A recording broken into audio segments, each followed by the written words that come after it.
In a cozy village, 6 friends gathered, united by a shared ambition to become treasure hunters in their cities and beyond. They believed that if they combined their efforts, they could effortlessly achieve their goals and focus on a clear purpose that could be accomplished swiftly. Each of them dreamed of the day they would journey to the capital, where they hoped to make a name for themselves, celebrating all they had accomplished. Cray spoke passionately about the challenges of treasure hunting. While they sought after hidden riches, they also encountered fearsome monsters that posed a real threat to their lives. Yet despite the danger lurking around every corner, they were determined to conquer these creatures, driven by the desire to earn money and reap the rewards of their adventures. As the story unfolds, we find Cray standing in a long queue of hopeful applicants eager to join the warrior teams at the bustling casino. Among the crowd is a formidable group known as the Sad Steps, which is actively recruiting warriors and is renowned for its strength and solid reputation. Cray observed the numerous warriors both inside and outside the casino, noting that various factions were collaborating to help one another find capable fighters to join their ranks. However, Cray faced a significant hurdle. His low level made it difficult for him to join any of these esteemed parties. Just then,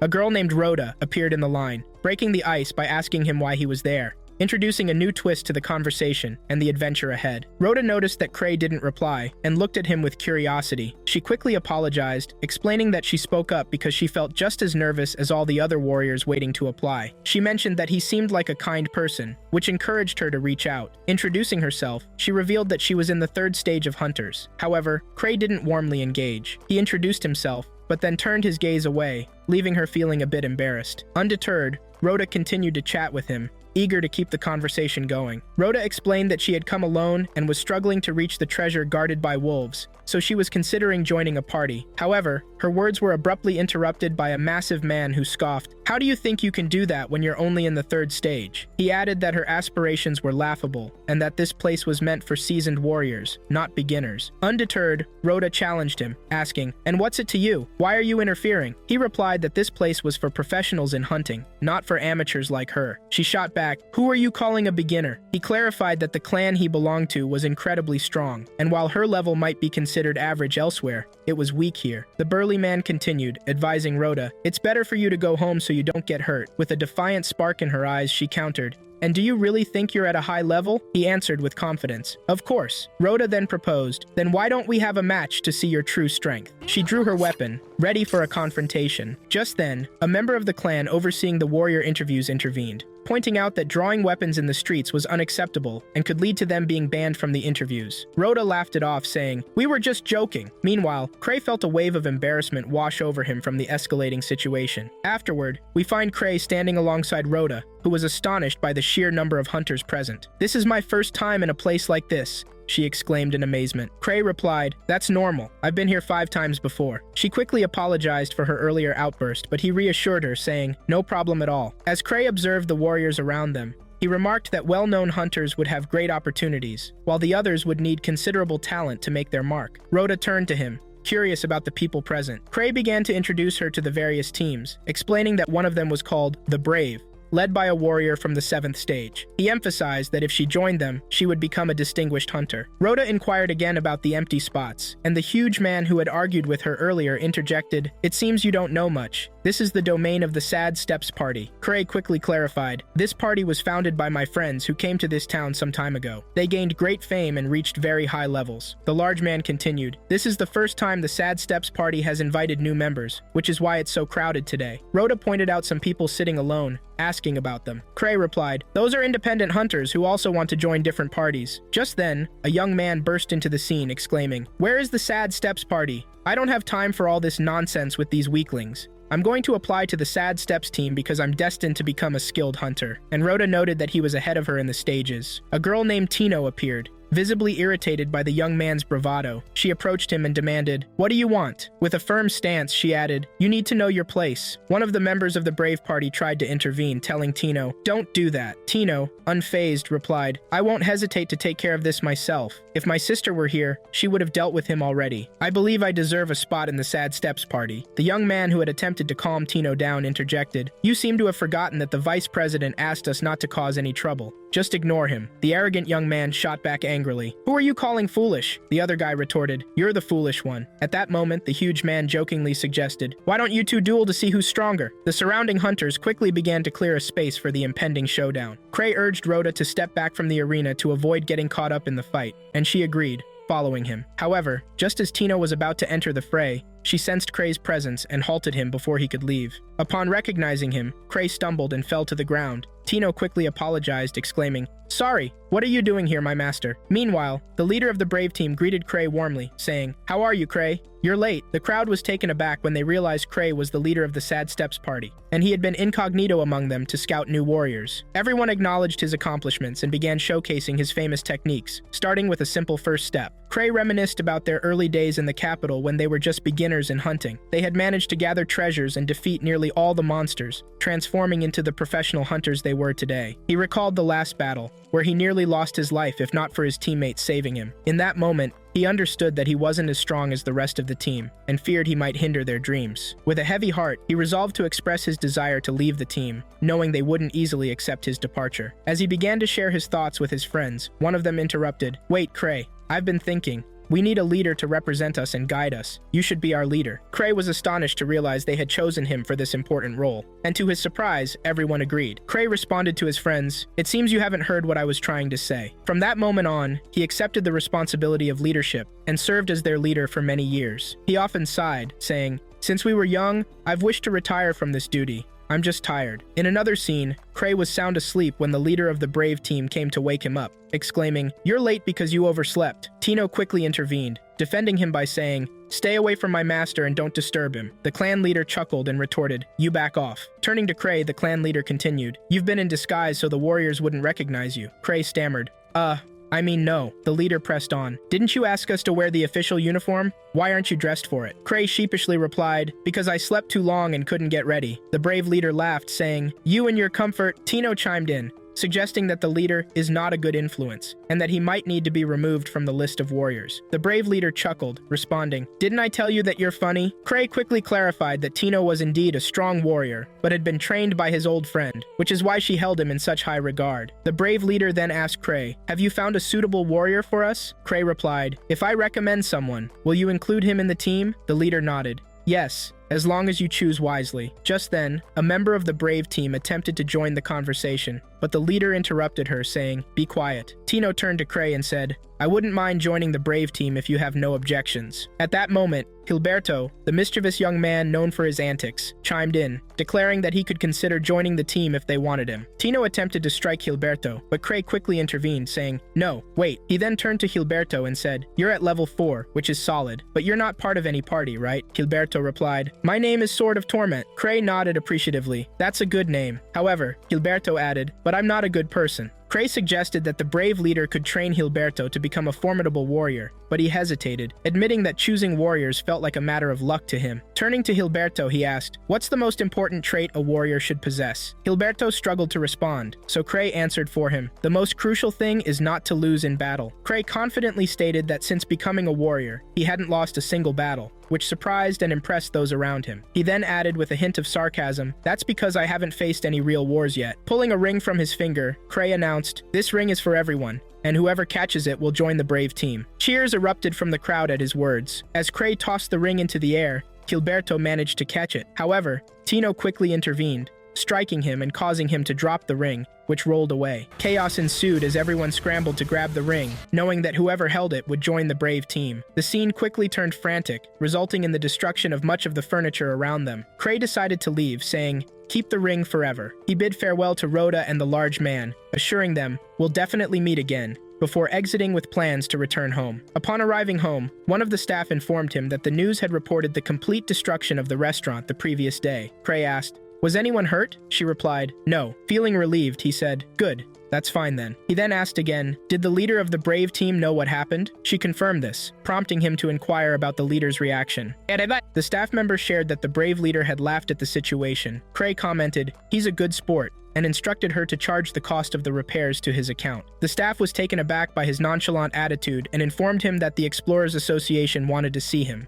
He replied, "Send the Brave leader in my place." However, she clarified that the association had requested him specifically. Kray wondered how he could go out now without the mask that had protected his identity. The staff reassured him, saying, "Don't worry, no one will approach you. However, he replied that she couldn't understand, having never been in his situation, ultimately deciding to go out as he was. Upon arriving at the Explorers Association, he met the leader, who immediately apologized. "I won't let it happen again," he promised, adding that he would take care of the repairs and compensate the restaurant owner. The deputy leader interjected, saying, "All right, Cray, that's enough." She assured the leader that she hadn't said anything negative about him. The deputy leader then handed Cray a book, emphasizing that just because he hadn't filed any complaints didn't mean he could escape accountability. "Other hunters should have opportunities too," she added. Curious, Cray opened the book and discovered an enticing job opportunity from the Explorers Association that needed to be completed quickly. The deputy warned him, "Don't underestimate this mission." She then turned to the leader, asking if Cray would succeed. The leader replied, "He chose the difficult mission. He's always like this." Afterward, Cray headed to find the brave leader, only to encounter Tino. She informed him that the leader was currently unavailable, having gone to meet some people and might return late. Noticing that Tino had ended up with the ring, he congratulated her, saying, "Congratulations!" She replied proudly, "I didn't let anyone else wear it because I can keep it better than anyone else. I'll keep it for myself." Cray replied, "Yes, it's your ring now." Tino's face lit up with joy and happiness at his words. Cray then asked her, "You're free right now, right? No work for you?" She responded eagerly, "Yes, I'm completely free." He continued, "Well, that means you have a mission with the Explorers Association." As soon as Tino heard this, she dashed off excitedly, but Cray managed to grab her and hold her back. Surprised, she exclaimed, "Why did you stop me? You tricked me. I was going to get candy for both of us." She continued, "This contract is too lengthy, and the pay is too low. No one will agree to it." Cray nodded in agreement, saying, "You're right." Tino reminded him, "I'm only at the 3rd level. I can't rescue 5 people all by myself." Cray acknowledged her concerns and reassured her, "You're right, you won't be alone this time." He decided to gather a team to accompany her on the mission, ensuring both her safety and the success of the task ahead. As Cray and his old team approached the Explorers Association to register as hunters, he felt a wave of hesitation and fear. He tried to convince his teammates that he was a burden and wanted to go home. His friend reassured him, saying, "Forget those thoughts, Cray." He added, "Let me be the first to enter." Lisa chimed in, encouraging him to wait for her, saying, "We didn't agree on this." With a confident kick, Cray's friend Luke burst through the door, exclaiming, "How's everyone doing? I want to register as the best swordsman here because I believe I'm the best, and my name is Luke." Lisa responded, "I told you not to shine alone. We're here with you." However, Luke remained steadfast in his stance. Lisa introduced herself and the group, stating that they were there to register, but Cray was still overwhelmed with fear and anxiety. Luke continued to speak insistently, referencing Cray, prompting Cray to silence him by saying, "Stop repeating my name." When Cray attempted to register the team, the staff member asked for their team name and emblem. Cray admitted they hadn't decided yet, but everyone looked to him for suggestions. In a surprising move, Cray chose the name The Sad Souls for their team, along with a skull emblem. The choice received negative feedback from most of the team, except for one person. Disheartened, Cray remarked, "It seems I've failed at being your leader." He seriously contemplated going home to avoid hindering his friend's progress, but they quickly retracted their criticism, saying, No, the name is actually great." They assured him they liked the choice. When the staff member asked, "Is everything all right now?" Cray replied, "Yes. Everything is fine." Thus, the Sad Souls party was born. We then returned to the team that Cray had founded in the first episode, where Greg, the big man, asked, "You're the leader of the Sad Souls?" Cray confirmed, "Yes." Greg then added, "So you're the one with 1,000 tricks?" Cray replied, "Yes, that's me." Tino remarked, "Now you know the truth. You should appreciate that." However, Cray cautioned her, "Don't threaten people like that, Tino." Cray began to explain the meaning behind the title, "The One with 1,000 Tricks," clarifying that it's given to warriors known for their bravery and cunning strategies. At that moment, Gilberto slammed the table in frustration, declaring, "You can't be the one with 1,000 tricks. He's way too strong." Tino turned to Gilberto, saying, "You'll be in danger because you don't know his strength. You should stay away." Cray quickly intervened, saying, "Don't use that tone with people." Tino shot back, "He doesn't know you or your strength." Cray humbly replied, "I'm not the strongest at all," recalling what his friends had said about him. He then asked who would accompany Tino on her mission, but Gilberto remained silent, not ready to respond. Doubting Cray's leadership, Gilberto declared, "I won't listen to you. How can you be my leader?" At that moment, Greg stepped in, saying, "You don't know who you're talking to. Cray is at the 8th level," Gilberto countered, "and I'm at the 4th level," causing tension to escalate between them. Cray attempted to ease the situation, saying, "Well, Gilberto won't be with us. Greg, you're with us, right?" Greg nodded in agreement. Cray then turned to Tino, asking, "Did you want to join as well?" She hesitated before saying, "Yes, but I have some doubts." Suddenly, Gilberto shouted in anger, "What do you mean you'll give up on me?" Cray calmly replied, "We don't need you at the moment." He informed Tino that he would find someone else from the party to accompany her. Tino insisted, "I want you to come," but Cray told her, "I can't." Out of the blue, Gilberto challenged Cray, declaring, "I challenge you. If I beat you, I'll go with them. Cray glanced at Gilberto, noticing him preparing to fight with his sword. Cray responded, then you'll fight the team leader, Tino. Provoked by Gilberto, Tino exclaimed fiercely, you've disrespected my teacher. She readied herself for battle, stating, I've trained well in fitness. Tino proudly added, this is from my teacher's teachings. Gilberto replied, I was a bit busy on the day of the ring, but now I'm ready. He then turned to Cray, saying,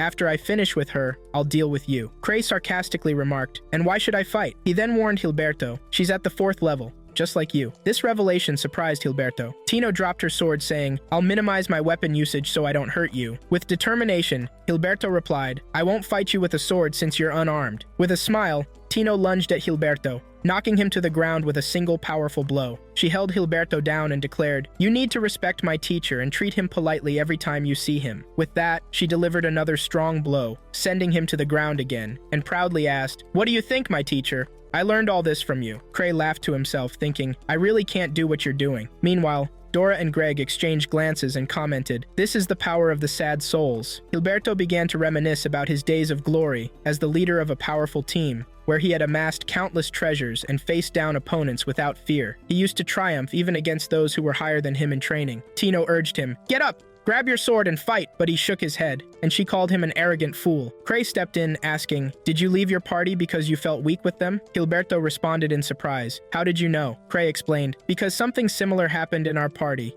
But we never abandoned any of our members. In his thoughts, he added, they didn't leave me. Gilberto began to regard Cray with newfound appreciation and respect, realizing he was someone who understood deeply. Cray glanced at Gilberto's sword, commenting, it's a weak sword, but it has potential. As soon as he touched it, flames erupted from the blade, an effect Gilberto had never witnessed before. Astonished, he exclaimed, you! He soon recognized that the flames emerging from the sword were part of a trick Cray had executed, thanks to the magical artifact ring he wore. Both Dora and Greg were equally amazed by the spectacle, and Gilberto started to believe that Cray possessed extraordinary abilities, even thinking he might be a ghost. As Cray sifted through information about their next destination, he discovered that the area was filled with treasures, but heavily guarded by wolves. Over time, the wolves had retreated in fear of hunters, allowing the treasures to be taken. However, the forest was now brimming with treasures again, guarded by a fearsome wolf covered in blood. Feeling anxious, Cray remarked, it's not that easy. The place is extremely dangerous. A staff member approached him, asking, did you send them there? He reassured her, saying, don't worry, there are 4 of them, and the location is at the 3rd level. Tino can handle things. Cray expressed his gratitude to the staff member for the information she provided about Gilberto and his departure from his party. She replied, I'm always at your service, but tell me, what happened in the training room? What did you do with the sword? Cray explained, it was a simple move. I used a trick with the artifact ring. I love using magical items. Cray then wondered if he could buy Gilberto's sword, as he had a fondness for ancient artifacts. The staff member approached him with admiration, intrigued by his interest. However, the situation was becoming increasingly complex and dangerous. Cray's anxiety resurfaced as he realized that the wolf guarding the treasures might pose a greater threat than he had initially anticipated. His friend continued to discuss rumors of rising attacks in the area, confirming that the ghosts seen there had grown stronger than before. As Cray checked his gear, he thanked his friend for helping him recharge his tools. He was deeply concerned about the dangers his team might face, especially after hearing about members of the wolf party being killed by the wolf. Despite his worries, Cray tried to reassure himself that Greg would effectively protect the team, and that Gilberto would handle things appropriately alongside Tino. As the conversation drew to a close, his friend voiced her concern, saying, if the rumors are true, we might be facing a threat we're unprepared for. But Cray, while feeling anxious inside, knew he had to remain calm and devise a plan to ensure his team's safety. Cray felt deeply troubled upon realizing that the mission involved rescuing people from the 5th level, which was higher than Tino and her team's current level. He informed his friends that he had sent Tino, who was still at the 4th level, into that challenging situation, which surprised everyone. His friends grew concerned for Tino and the team,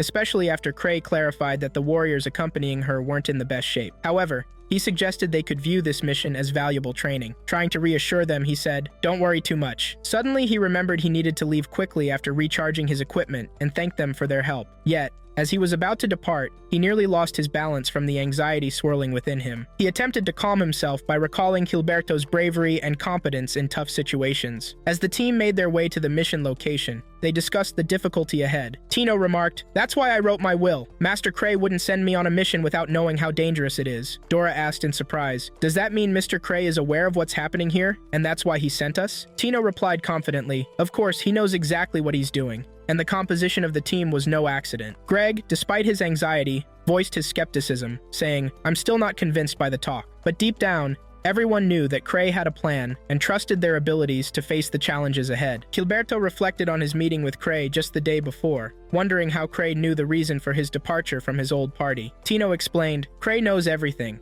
He has information about every warrior in the city and all the treasure locations. Even if he hasn't met you before, he knows you." Dora expressed her astonishment, exclaiming, "Impossible!" Greg chimed in, "No, it's not impossible. Everything was planned since we met him at the casino when he threw the ring." Tino reassured them, "Don't worry. Cray knows exactly what he's doing, and there's a specific reason for us being here." Meanwhile, Cray felt a growing unease about his decision to send them on the mission. He considered contacting the government but realized there was no one available to help at that moment, so he resolved to catch up with them and let them know that the mission had been executed. As the team made their way to the mission site, a large wolf appeared, stirring fear among them. Tino remarked, "He always loves to find me." At the same time, Cray searched for the artifact equipment he had stored and discovered a locked safe. He opened it and retrieved its contents. When his staff member noticed his anxiety and asked about it, he replied, "It's just a short trip." Surprised, she remarked on how he had taken all the artifact equipment, asking, "What have you done?" He responded nonchalantly, "Why worry? I didn't steal it. It's not against the law. You frightened me." Cray then put on his night movement mask,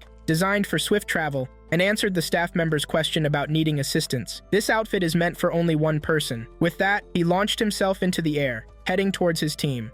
The team sent by Cray to the treasure zone faces a fierce attack from a giant wolf. They managed to kill it, and Tino remarks that they succeeded because they outnumbered it. During this, Greg asks Gilberto why he didn't use the fire in his weapon. Gilberto responds that he doesn't know. He tried to use it before, but it wouldn't ignite, and he has no idea how to recharge it. Dora then suggests they should return, warning that if they don't, they might be doomed. Greg agrees, stating that those who were here before them are likely dead, and they can't bring anyone back. However, Tino firmly refuses to turn back, pointing out they haven't reached the treasure zone yet. Greg argues that their lives are more valuable than the treasures. He emphasizes that if they encounter another wolf, they won't be able to fight it. Tino addresses him as Sir Greg, to which he responds, "Without the Sir." Tino insists that they aren't here to retrieve dead bodies, but to save the living, which is an understanding shared by those in the 8th stage. Tino leaves the group, reminding them that Cray didn't send them to make a mistake, but to return and save the people who came before them. They proceed to the treasure zone, where they find more giant wolves similar to the one they recently killed. Noticing the wolves' large and powerful weapons,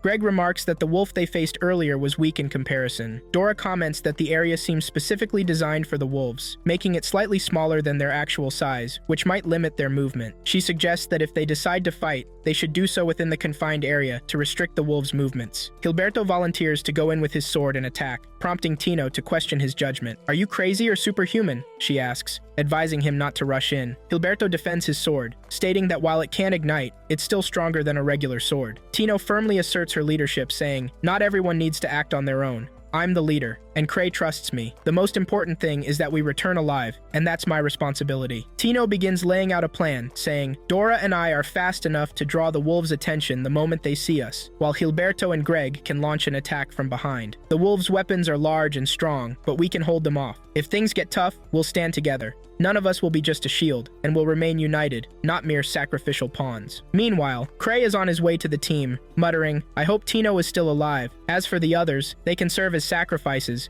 and we can discard them." The team then faces their enemy, and Tino addresses the group, saying, "Although the wolves outnumber us, the 4 of us have a spirit of cooperation, something the wolves don't possess. Without it, they could easily turn on each other." As more creatures emerge from the cave, Gilberto and Greg become even more eager. Tino explains, "Despite not being part of a formal party, our team is strong, and everyone here is temporary." She praises the others, saying, "Gilberto may talk a lot, but he's incredibly strong. Greg is equally powerful and has extensive battle experience without fear. Dora is extremely fast and knows how to pinpoint the enemy's location." Tino expresses her determination, adding, "Now I'm going in to kill it immediately. Without these qualities, I wouldn't have been able to defeat all these creatures. Now I understand why Mr. Cray sent us together. He was right." She thanks Mr. Cray. Meanwhile, Gilberto continues to fight, recalling his old team and how they used to say they couldn't go on. He also remembers leaving them, fed up with working alongside them. Greg approaches and offers his support, admitting he now understands what it means to have team spirit and regrets his attitude towards his previous team. In the end, they defeat the wolves and enter the cave. Tino places her hand on the rocks inside. Greg asks, "What's wrong, Tino?" She responds, "Someone is still here, and it looks like their leader." Greg expresses concern, suggesting they should leave before the leader kills them. Tino counters confidently, "After all this, should we just leave? We fought hard, and no one was hurt, so we're definitely ready to face their leader. She encourages Greg, saying, "Don't be so scared. You're strong. It doesn't make sense to dwell on it. Just ignore such thoughts." Greg, feeling more confident, agrees with Tino. "You're right, I shouldn't think that way." He continues, "Since we've made it to the 4th stage, we should earn some good money and have a better life. But the last time I fought, I got scared because the creature was huge." He confesses that he backed down at that moment, fearing for the team's spirit. Tino listens, then looks at him and says, "Even though you've been a hunter for a long time, now you're among the top ranks, and that's not something just anyone achieves. Mr. Cray saved you and brought you along on this mission, and it's no coincidence. He could have sent someone else he knew was capable, but he chose you." After this, she addresses the entire group. Tino tells them, "He chose all of you too, because you need saving from what you're facing, and that means something important. Mr. Cray is a true master. He knows everything about each one of you." She adds, "Mr. Cray doesn't make pointless moves. Every step is calculated, and he knows what's coming with each one." Dora asks, "So, why did he choose me?" Tino pauses, unsure how to answer, and then says, "Maybe it's because he sees that you have a beautiful figure." Dora, offended, snaps, "And what's that supposed to mean?" Tino chuckles as she starts walking, saying, "Enough joking, let's go finish off their leader." Meanwhile, we see Cray flying in the sky, muttering, "I can't see any of them. Where are they? Where's Tino?" He realizes that the suit he's wearing is incredibly fast but lacks brakes, grumbling that whoever designed it didn't include any. Cray finally reaches the cave and crashes hard inside, unable to stop. At that moment, the team encounters the wolves' leader, who appears massive. He delivers the first blow towards them, prompting them to run quickly. However, the impact of the strike sends Dora and Greg tumbling to the ground. Realizing the creature is tough to handle, Tino devises a plan. She points out, "It's not wearing anything on its head. That's its weak spot. We'll strike it there." She directs Gilberto, "Use your sword to block one of its blows, and we'll attack." Gilberto acknowledges, "All right," and he successfully blocks the creature's attack, but when Greg strikes, it has no effect. The creature retaliates, hitting Greg and knocking him to the ground. The monster then shatters Greg's sword and is about to kill him,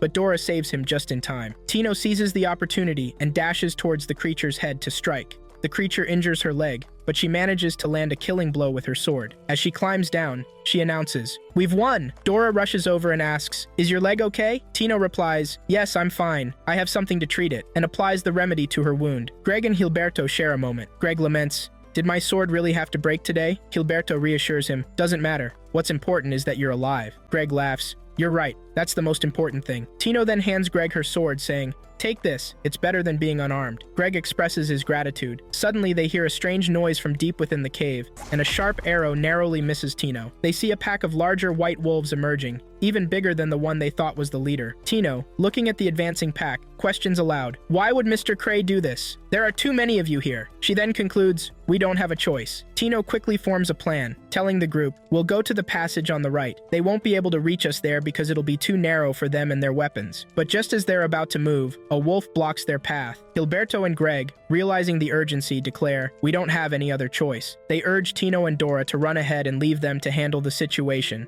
assuring the two that not everyone will die, someone will survive. They add, "Don't overthink it. We always knew a day like this would come." Dora, refusing to leave them, insists, "You can't do this alone." Tino, remembering Cray, speaks out loud, "You must have a solution for this, Cray." She recalls the ring that Cray had, the one she won from him, and firmly states, "I promised that we'd all return together. No one is dying today." Tino explains her plan to strike the wolf in its eye and asks for their help. As the team prepares for the fight, Gilberto rushes forward to clear a path for Tino. Greg strikes the creature's leg, but it's unfazed and retaliates, knocking Greg aside, and Dora attempts to stab the creature's eye with a knife, but it doesn't work. Tino recalls training with the ring under Cray's guidance, remembering how she once boasted to him, "See how good I've become?" Gathering her courage, she strikes the creature's eye. It roars in pain, but remains alive. The team rallies, shouting, "Let's go all in!" However, Gilberto charges ahead recklessly. Gilberto faces the beast, but is struck so hard that he can't get up afterward. Tino rushes to his side and apologizes.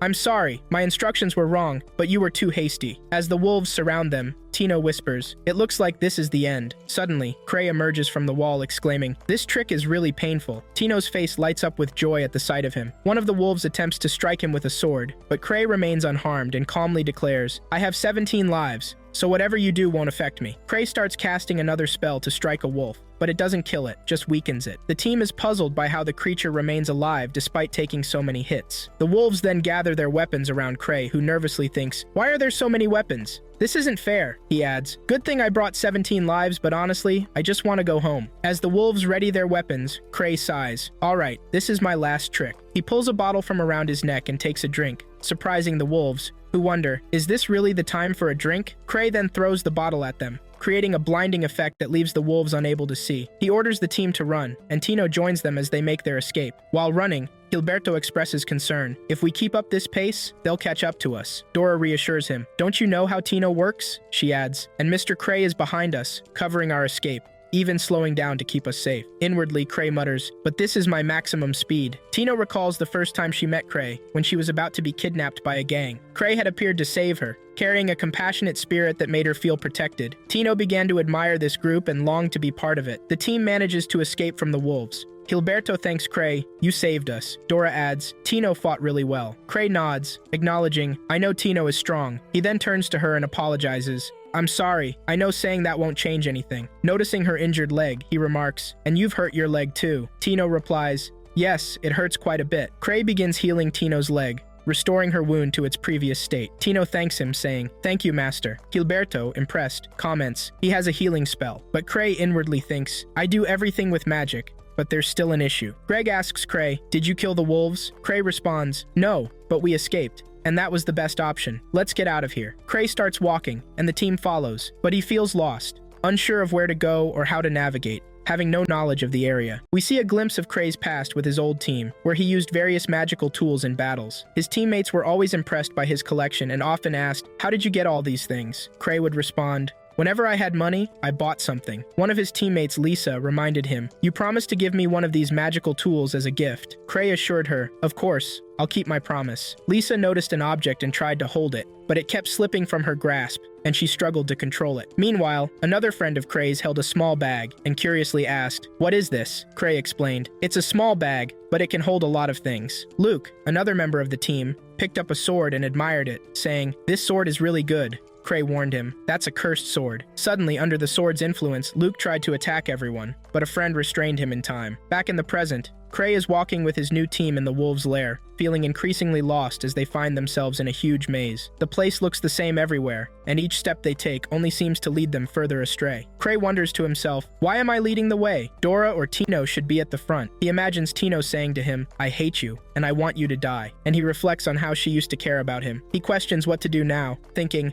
"How can I apologize? Should I get on my knees and beg her?" Gilberto speaks up, frustrated. "We're not following the plan. We don't know where we're going. Are we even looking for an exit?" Cray, trying to maintain control, responds, "Of course we're looking for an exit, but I don't know how to get out of here." Tino steps in and reassures Gilberto, "We're going the wrong way. I have Mr. Cray's plan, and I know the right path because I studied the map before we came here. I won't go against Mr. Cray's orders, but I'm certain the exit is through the wolves' leader's chamber." Cray is taken aback and mutters, "So these wolves? This is the leader's chamber? That's why there were so many of them there." Dora, sensing the growing tension, comments, "Cray, I know this is part of our training and your plan, but when will this end?" Cray, internally conflicted, admits to himself, "I don't know when it'll end," and wonders, "Why does everyone rely on me?" He then considers that it might be the right time to retreat. Suddenly the group halts, and they notice the party they originally came to rescue approaching them. Tino, relieved, remarks, "See? I told you Mr. Cray doesn't do anything wrong or without reason." They rush to help the other party, providing them with medical care. The leader of the other group thanks them, and Tino proudly states,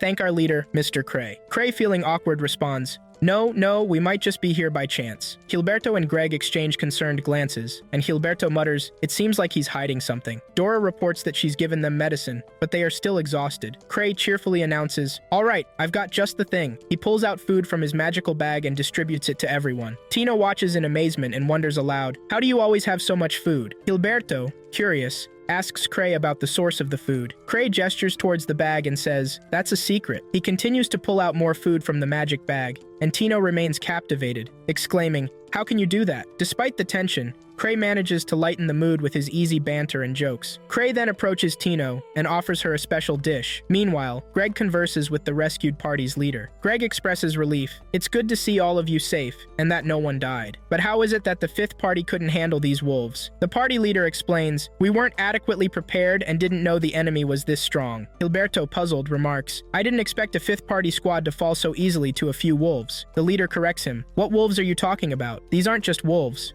They're led by a massive creature with a skull-shaped head covered in thick fur, the one that harvests souls. As they speak, the creature emerges, revealing itself to its pack of wolves. The leader of the rescued party continues. It's the last of the cursed beings in this cave. After the other wolves left, they began to turn on each other, and all that hatred manifested into this one being. We're strong, but it was beyond our power. It possesses the strength of 1,000 blades. Fear grips everyone as they hear the details of this powerful creature. Cray explains, a level of 1,000 blades means this being is highly skilled in swordsmanship and could kill someone even with a wooden sword. That means it's my old friend Luke. But he's not supposed to be this strong. He starts contemplating while eating, muttering to himself, if there's a ghost like, Luke had died long ago, but Tino wouldn't be able to defeat him alone, and Cray silently wishes they had waited for Ark, the leader of the brave party. The leader of the rescued party continues. He toyed with them in battle and let them live, but next time, he won't spare anyone. Dora turns to Cray asking, what do we do now? Cray responds with a hint of frustration. Why are you asking me? He adds, the most important thing now is to get out of here. Tino will lead us, and we'll all follow her orders. Tino steps forward and says, I didn't expect this from you, Mr. Cray. Cray, in his thoughts, admits, I'm scared to lead from the front. It's exhausting. Aloud, he responds, this is also part of the training. Tino, resolute, replies, all right, I'm ready,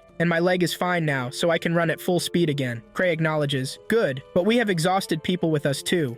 We can't leave them behind. Tino apologizes. I'm sorry, I forgot. Forgive me. Cray reassures her. It's all right. Tino informs them. The exit is at the end of this passage. The leader of the rescued party speaks up. If we encounter monsters, I'll try to distract them so you all can run. I'm willing to sacrifice myself, but you must get the rest of my party to safety. Tino replies with determination. Don't worry. As long as Mr. Cray is with us, we'll all make it home. The leader thanks Cray, and Cray, feeling uneasy with the praise, thinks to himself, Tino trusts me blindly. If she were alone, I'd carry her out of here. But I can't carry everyone. One of the rescued party members volunteers to stay behind and distract the creatures while the others run to safety. Just then, they hear the wolves' howls echoing loudly, and the team catches sight of a strange silhouette in the distance. They can't be sure of what they're seeing until it becomes clearer. The wolf leader emerges once more, moving steadily toward them. Everyone braces themselves, preparing for the final confrontation. Cray steps in front of Tino, urging the group, everyone, step back. This is going to be tough. The atmosphere grows tense, and fear grips the team as the creature approaches. Just then, Cray's old friend Lisa appears behind the monster and delivers a powerful kick to it. Cray, surprised, greets her. Lisa, how are you? She replies, I'm fine. I didn't expect you to show up here. Cray explains, I came to rescue the party. Lisa asks with curiosity, do we have new members in the Sad Souls? Cray clarifies, no, I'm just training them. The team looks puzzled, having no idea who Lisa is, prompting her to ask, what? You all don't know me? Haven't you heard of the Sad Souls? I'm hurt, Cray.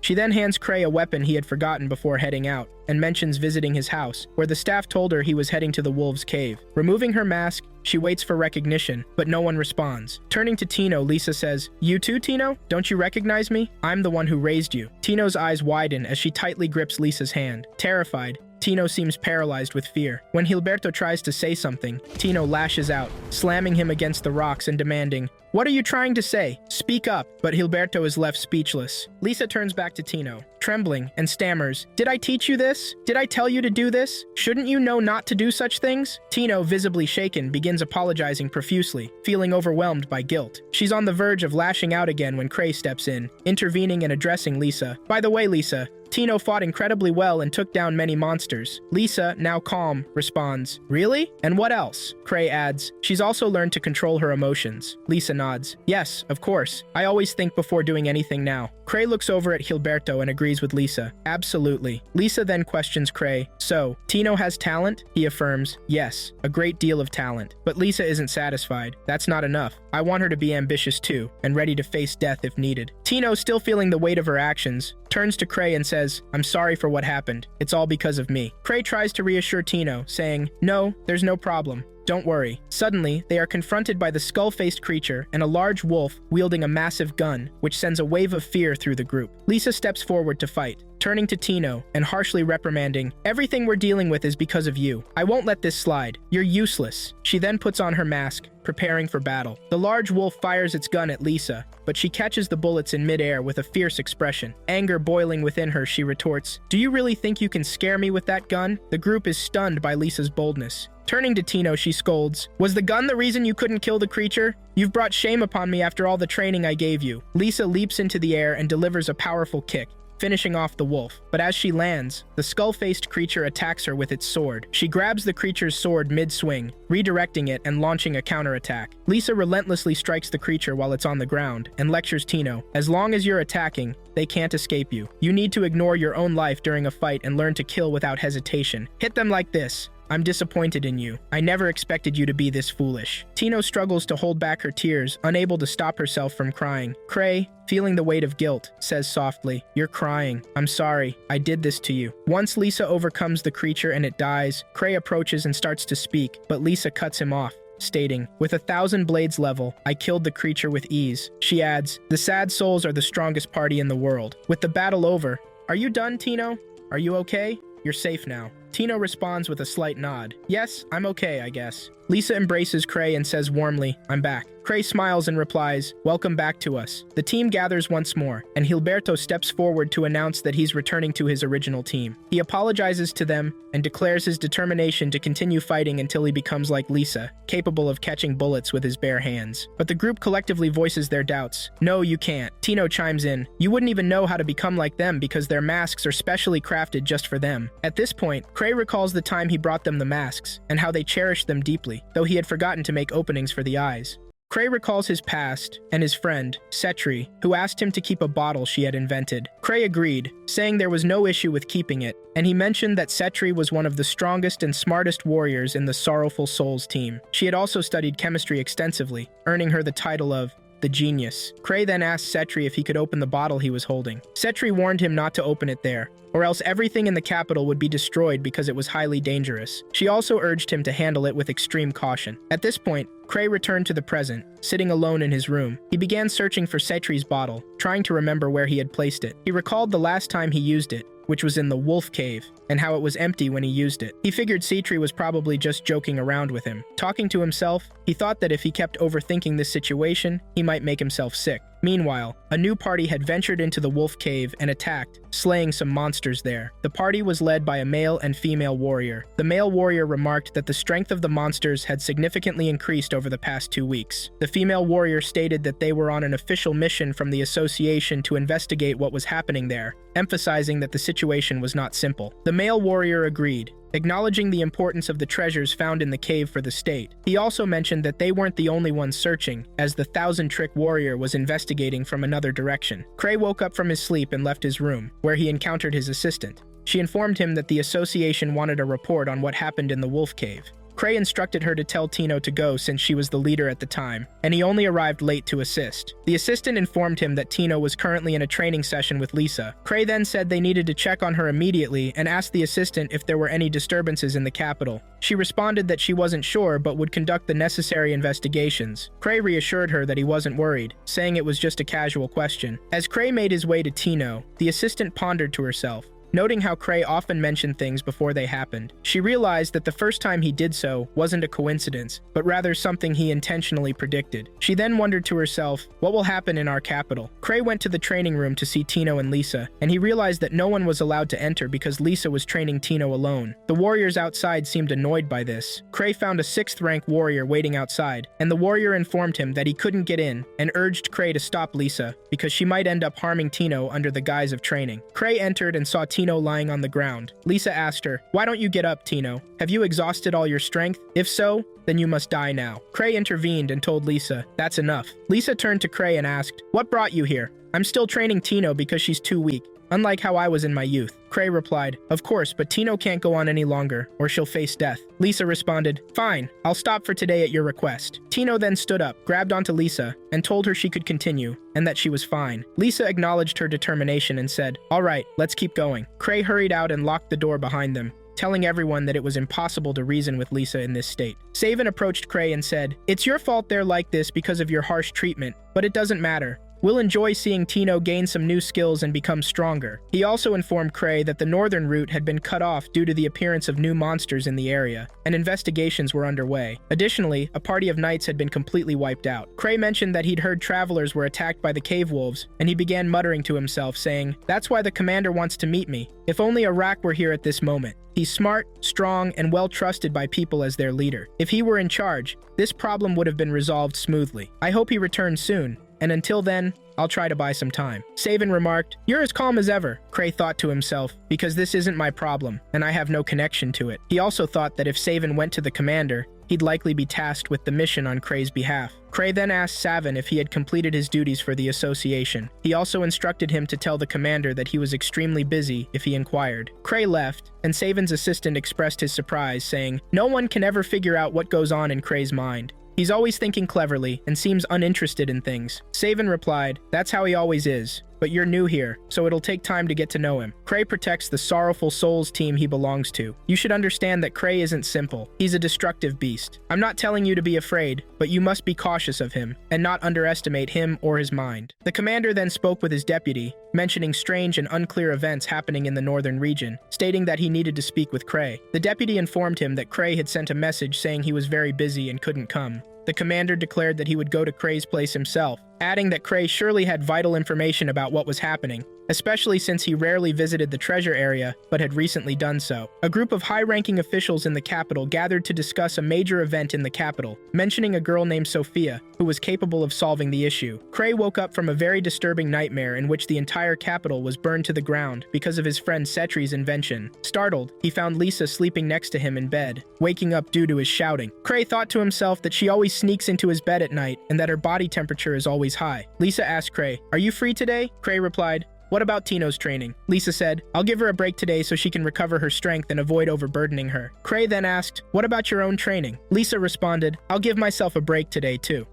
Cray thought to himself that he needed to forget about the dream, and then told Lisa, "Let's do something today." Lisa thanked him and hugged him tightly. The commander arrived at Cray's location, where he was met by Cray's assistant, who expressed her surprise at the commander personally coming there. Recognizing the urgency, the commander emphasized that his quick arrival was to prevent bigger issues from developing. As he descended from his room, Cray was accompanied by Lisa. The commander greeted both of them, but Lisa's reaction was far from welcoming. Annoyed by the commander's presence, she brusquely dismissed him, insisting that Cray didn't have time for him as they were about to explore the city. Without hesitation, the commander stood his ground, but Lisa showed no respect for his authority. She immediately took an aggressive stance, prompting the commander to engage in self-defense, realizing that this confrontation could not be easily avoided. As the clash between Lisa and the commander unfolded, Cray turned to the deputy commander, who had accompanied the commander, and suggested they head upstairs for a drink. During their brief conversation, the deputy questioned Cray about his recent visit to the Wolf Cave, probing whether he had encountered anything unusual there. Cray assured her that nothing seemed out of the ordinary but offered his team's assistance if needed. However, he explained that he personally couldn't be involved due to his many responsibilities. Cray subtly suggested that she seek out the skilled warrior Arak,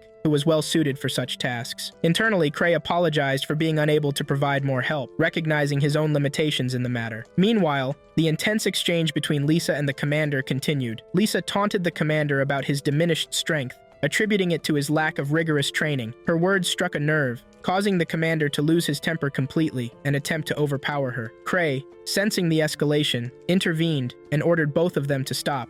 Having already concluded his discussion with the deputy, he urged the commander to regain his composure. Lisa, not wanting to waste any more time, reminded Cray of his promise to take her out for a walk. The deputy also acknowledged the situation and suggested to the commander that they return to their duties. Just then, one of the staff members of the building stormed in angrily, demanding to know what had happened. Ignoring the commotion, Cray and Lisa proceeded with their plans to explore the city alone. As they walked, Lisa couldn't help but remark on how much the commander's strength had declined over time. Cray calmly reminded her not to compare herself with him due to the significant differences in age and the varying intensity of their training. He then shifted the conversation, inquiring about the current strength of the monsters. Lisa confirmed that the creatures had indeed grown stronger than before. Curious about their relative strength, Cray asked how these monsters compared to the leader of the Wolf Cave. Lisa recalled the leader but dismissed him as weak in comparison to the newly emerging threats. Deep in thought, Cray silently acknowledged the frightening appearance of the cave's leader and pondered over the whereabouts of Cetri's bottle.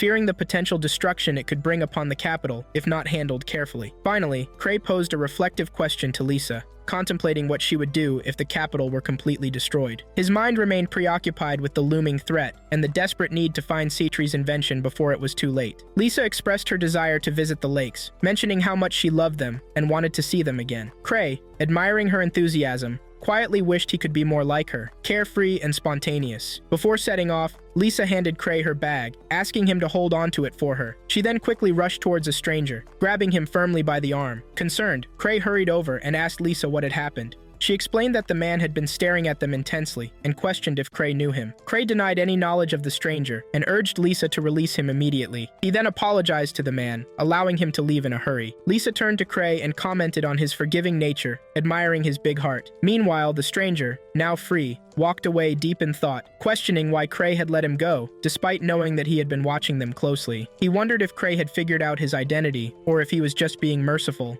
The commander convened with the Paladin party, his frustration mounting as Cray continued to apologize profusely for his requests. He firmly directed the Paladins to investigate the Wolf Cave, eager to uncover the mysteries surrounding it. Meanwhile, Cray and Lisa made their way into a poorer district of the city. Cray aimed to check on the recent disturbances affecting the area. He enthusiastically told Lisa about a nearby candy store, his excitement evident as he suggested they stop by for some treat. As they entered the store, they caught the eye of the shopkeeper, who had been observing them from a distance. The moment he recognized Cray and Lisa, a look of fear crossed his face, prompting him to swiftly lock the door, desperate to keep them from recognizing him. Lisa knocked on the shop's door, urging someone to let them in, but the shopkeeper's fear paralyzed him, and he refused to open. Cray, sensing Lisa's growing frustration, gently pulled her back, suggesting they return later since most of the candies were likely sold out for the day. Later that evening, Cray sat in his office, frustration brewing within him as he lamented his unproductive day. Lisa teased him, inquiring if his disappointment stemmed from missing out on candy. He chuckled, acknowledging that was part of it, but the more pressing issue was the absence of his friend, Cetri. He couldn't shake the feeling of unease about her well-being. Lisa offered her assistance, ready to help him in any way he needed. Cray mentioned his desire for information on chemistry, noting that Cetri was the only one who had that knowledge. However, Lisa pointed out that Cetri had taken all her equipment to the night mansion, suggesting that her absence might last longer than expected. "I'm just waiting for her return," Cray muttered, a hint of irritation seeping into his tone. Just then, an employee entered the office, greeting Lisa before informing Cray that she had selected members to assist the association in the investigation of the Wolf Cave. She mentioned that Ark was missing, but the Paladins had already set off, and the investigative party would leave the following day, accompanied by a research expert to ensure a comprehensive examination. Cray thought to himself that the investigation didn't concern him. The employee noticed his demeanor and inquired if he felt anxious. Cray dismissed the notion, asserting, "No, I feel reassured knowing the investigation expert is going along." Meanwhile, the witches hiding in the impoverished district were consumed with worry, fearing that Cray had discovered their hideout and realized the candy store served as their cover. Their leader, Sophia, pondered their next move. "We will go to war with him," she declared resolutely. One of the witches hesitated, questioning how they could confront Cray, considering his formidable level 8 status, while they remained significantly lower. Sophia responded confidently, explaining that their device did not rely on levels, and it was time to test it to gauge their capabilities. The party leader concurred, reminding them that engaging Cray would likely result in losses, emphasizing the need for careful planning. As the conversation unfolded, Tino emerged from her room, stepping outside the dormitory where she was greeted by the sight of numerous horse-drawn carriages. Intrigued, she approached a nearby warrior to inquire about the commotion. He informed her that the warriors were heading to the Wolf Cave to confront a brewing issue, although Ark was notably absent. He noted that the situation was classified as Level 3, questioning why Level 7 warriors were involved, hinting that something far more dangerous loomed ahead. Tino pondered the situation, wondering if the monsters had grown stronger since her last encounter with them. It became clear to her that they needed to uncover the truth about what was happening in the area. Meanwhile, Cray stepped out onto his balcony, observing the cluster of assistants gathered below. He inquired of one employee whether a party was planned for the evening. She explained that it was not a celebration, but a gathering to prepare for Ark's absence, as she had attempted to assemble a group with strength comparable to his. Cray was taken aback by the implications. He realized that the gathering of such a large number of warriors would come at a hefty cost, and he wondered who would cover the expenses.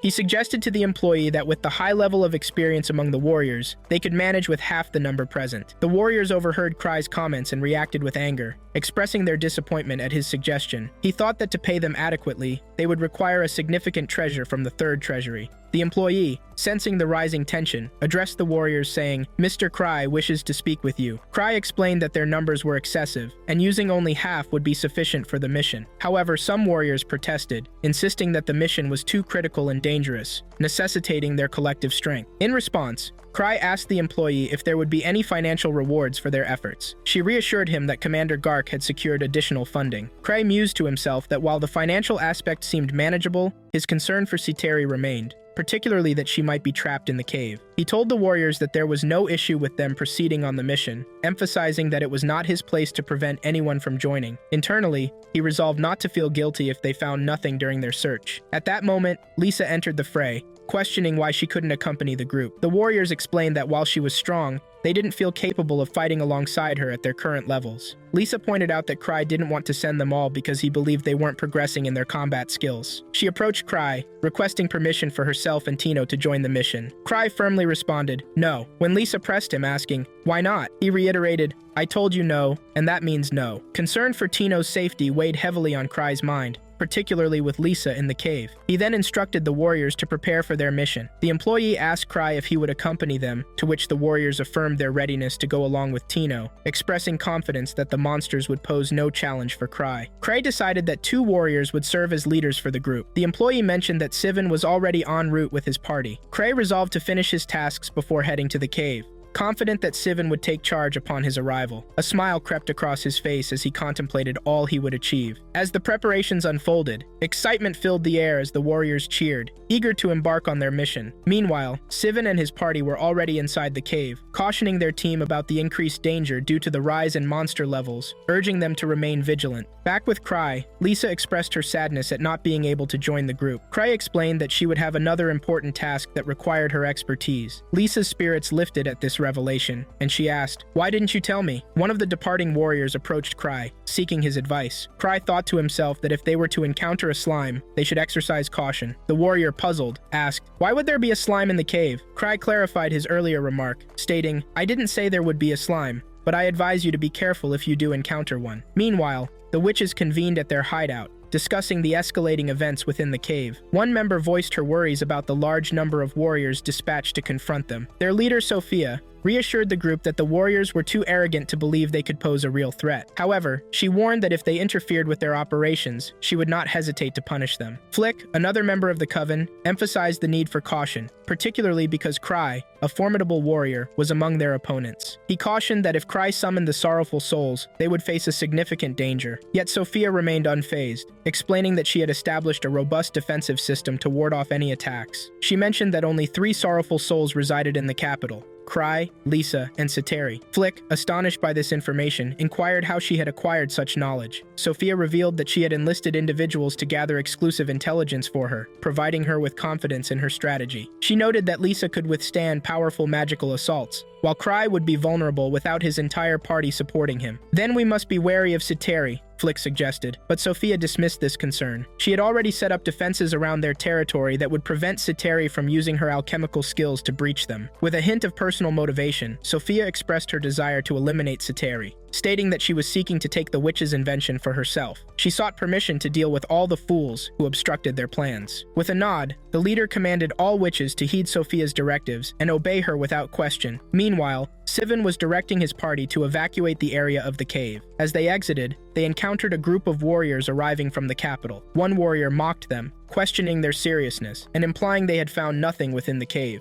He sarcastically remarked about the possibility of a slime being present and approached them, asking if they believed a man could be constantly in the city predicting events. "Yes, I believe," Sivan responded calmly. The warrior grew angry at this, warning Sivan not to joke around. Sivan explained that they relied on sound to keep themselves safe, but when it came to the sorrowful souls, he doubted they cared for anyone but themselves. He mentioned an investigative team on its way, and warned that if the warrior wanted to die, he should feel free to intervene. Infuriated, the guard questioned why a creature like a slime would be found in such a location. Sivan recounted a previous incident, sharing a story of how Cry had once predicted treasure in an ordinary garden. He noted Cry's unique ability to foresee the future, and suggested that they acquire a device for gathering information. Back with Cry, Lisa asked him when they would set out, expressing her eagerness to fight alongside him to showcase her skills. Cry acknowledged her desire to demonstrate her abilities, but thought to himself that determining the right moment to depart wasn't straightforward. Just then, Citeri returned from her journey, stepping into the room. Lisa inquired about her early return and whether she was alone. Citeri curtly responded that Lisa had no right to question her after her departure. She then informed Cry that he needed her power, stating that she had come back for that very reason. Citeri warned that a powerful enemy awaited them,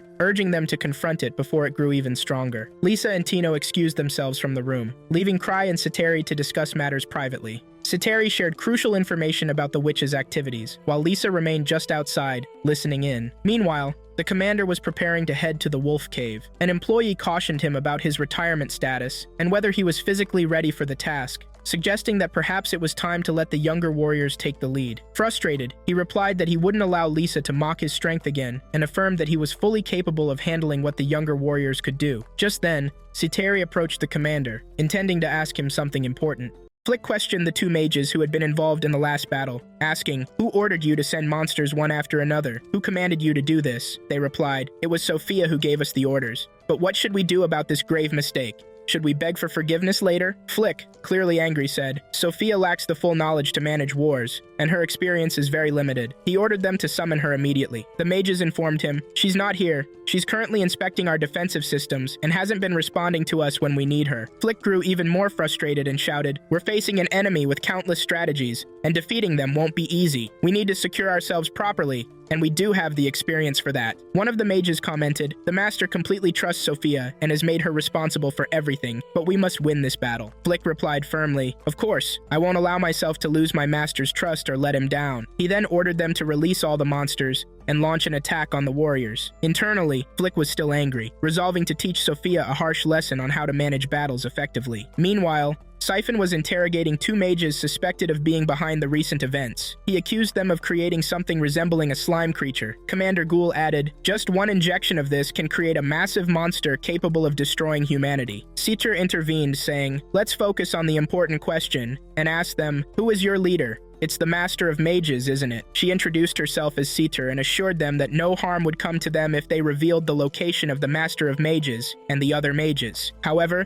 the mages refused, saying, "We will never betray our master and our comrades. We would rather die so that he can live." Citra responded, "I expected this. You trained at the Noctis Academy." She added that she had been following their activities closely, including their operations at the Akashi Tower. She warned them that she didn't want to use inappropriate methods but would destroy them if necessary. Citra repeated her question about the location of the others, but the mages remained silent. Citra revealed a vial and announced, "This serum will make you talk." One of the mages, Diodor, protested, "Stop this. That serum is illegal. It either forces people to confess or erases their memories entirely. If it erases their memories, we won't get any information from them. And surely you didn't create this yourself." Citra replied firmly, "All this talk is wasting our time. If we don't act now, we won't catch the mages or locate their leader. By then, the Master of Mages will have escaped. I'm doing this for the sake of justice." Gark stepped in to calm Diodor, saying, "Please, relax. Citra, I understand your intentions to help, but what you're doing is wrong. We are not criminals like them, and no one understands that better than you." Citra looked at Gark and said, "I apologize, but this serum is just colored water.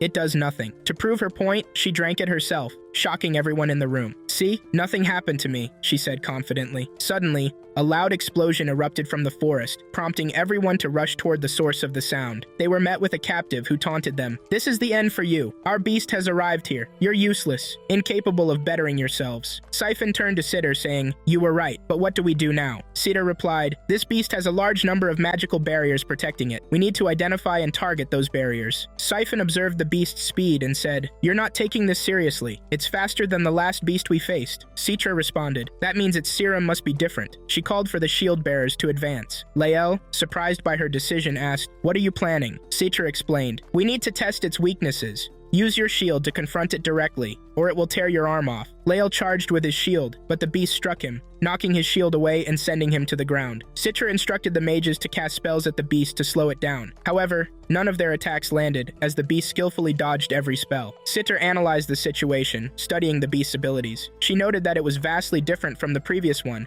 making it nearly impossible to approach. Gark interjected, "Even if I attack it with my axe, it won't work. Are we supposed to wait until its magic wears off?" Citra shook her head. "No, we can't. With its size, strength, strength and the amount of mana it possesses, it can maintain this state for at least an hour. She proposed, if we concentrate all our attacks on a single area, we might find its barrier's weak spot. That could allow us to penetrate and destroy it. However, this strategy requires a highly skilled combat team. Before they could proceed, Siphon reported, another beast has appeared. He urged Sitter to retreat, saying, the warriors are exhausted and can't endure any longer. Gark argued, retreating isn't a solution. Even if we call for reinforcements, it will take time, and we'll suffer heavy losses in the meantime. Citra ordered the mages to cease their attacks on the beasts and retreat, leaving the creatures confused. To everyone's surprise, the beasts began attacking each other instead. The group was astonished. What's happening? They asked. Citra explained, just as I suspected, these beasts were fighting the hunters to replenish their mana, but since they are beasts themselves, attacking each other yields even greater mana regeneration. Siphon observed, if that's the case,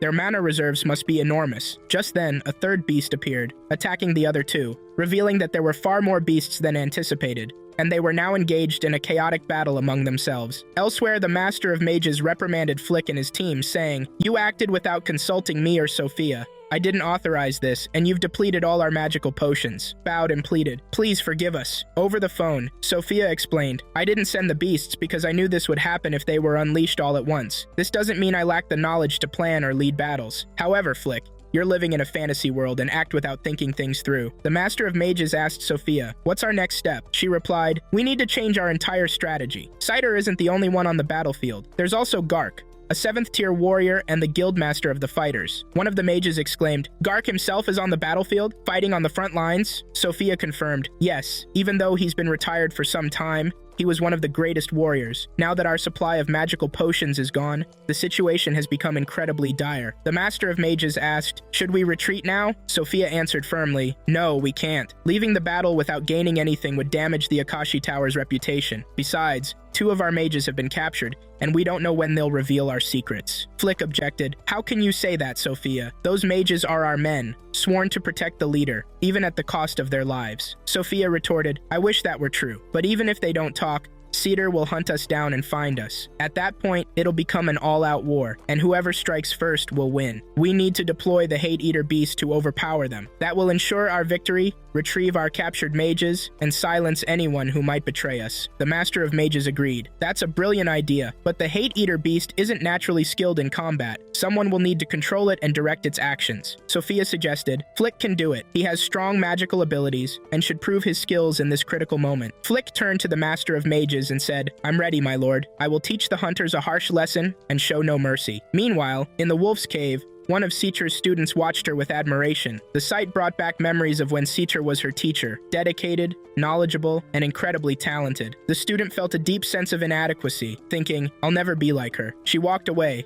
but Siphon stopped her and asked, what's wrong? She replied, nothing. I'm not upset at all. Siphon pressed further. I noticed that those two keep staring at you. Why is that? But she said that she don't know. Siphon asked her, maybe it's because of the unusual color of your hair. Either way, I'm here if something happens. Just let me know. Meanwhile, Gark approached Sitter and said, don't overexert yourself. Take a moment to rest. He offered her a drink and continued, we gathered all these warriors for what we thought was just an investigation. But now it's become a fight against the Akashi Tower. The guild will have to handle this alone. He handed her the information for their next steps, but Citra interrupted him, saying, I've already found their location. Citra gathered everyone and explained the mage's hideout. Theodore was astonished, exclaiming, how did you find it so quickly on your own? This doesn't make sense. The 2 captured mages overheard and protested. Her information is wrong. The Master of Mages isn't in the place she's claiming. Sitter smirked and said, now I'm even more confident in my plan. We must move quickly before the Master of Mages escapes. Siphon turned to Gark and urged, we need to head there immediately to capture them. The mages shouted, no, there's nothing there. Don't go. They began calling out to Sophia, pleading for her to release their restraints. Siphon asked, who is Sophia? Citra explained, Sophia is the right hand of the Master of Mages. If we don't capture her, this magic will persist. She's not easy to control. She's like a shadow, impossible to grasp. One of the mages taunted Sitter. Do you really think Sophia will lose to someone like you? She's incredibly skilled, and you don't stand a chance against her. Citri responded firmly, this has become my mission. I won't let Sophia escape, and I'll see to it that she's thrown in prison. This is my responsibility now. Elsewhere, Lisa, Cray, and Tino were traveling together. Cray thought to himself, I should have delayed longer until everything was over. Lisa interrupted his thoughts, saying, we need to move faster before Citra gets into trouble. Cray muttered to himself, I'm the one in trouble. I don't even have enough safety rings left. Tino pointed ahead, saying, the wolf's cave is close. Cray responded, I don't see anything. Tino suggested, it's dark. Do you want me to hold your hand so you don't lose your way? But before she could, Lisa shouted at her, startling Tino, who retreated behind Cray. Cray activated his vision ring to see through the darkness. Lisa reassured him, don't worry, I'm here. If anyone attacks us, I'll handle it. She glared at Tino and said harshly, you should protect him too, which made Tino cry in fear. Meanwhile,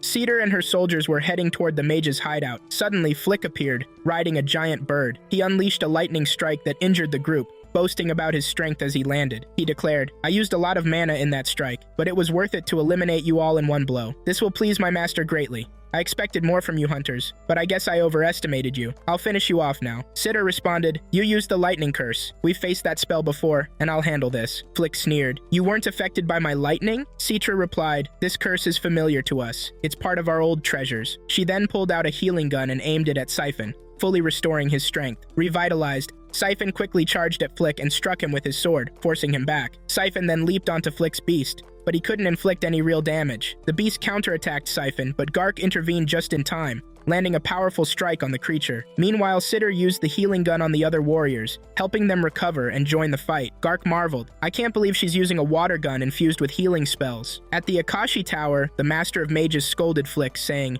you didn't follow Sophia's advice and attacked with all the hate-eater beasts at once. You don't understand the difference in strength between us and them. The mages informed him it didn't work. His lightning spell didn't stop or even slow them down. Now they're on their way here. The Master of Mages dismissed their suggestion to flee. I'm not running. I'll stay and watch as you fight. Don't forget, we have Sophia and the Grand Beast on our side. I will protect this place. Release all the beasts we have left and attack them. Sitter, Siphon, and Gark arrived at the mage's location. Citra said confidently, I knew they'd be here. We have to move in. Siphon replied, you're like Cray, always asking for the impossible. Gark said, nothing's impossible for me. I'll go in and prove to Lisa that I'm strong. Back with Lisa, Tino, and Cray noticed something odd and asked, what's that? Lisa examined the surroundings and replied, it's the remains of a lightning strike, but it's faint. Garrick joined the warriors in a fierce assault against the monstrous creatures. Siphon, attempting to aid from afar, fired arrows but failed to land a single hit. Observing the chaos, Setri directed the mages to focus their attacks on the flying beasts, aiming to bring them down. In response, the leader of the mages summoned his most formidable creature, Akasha. Its arrival was marked by a devastating explosion, as the leader proclaimed it their ultimate weapon, destined to annihilate everything in its path. Akasha targeted Garrick, delivering a powerful strike.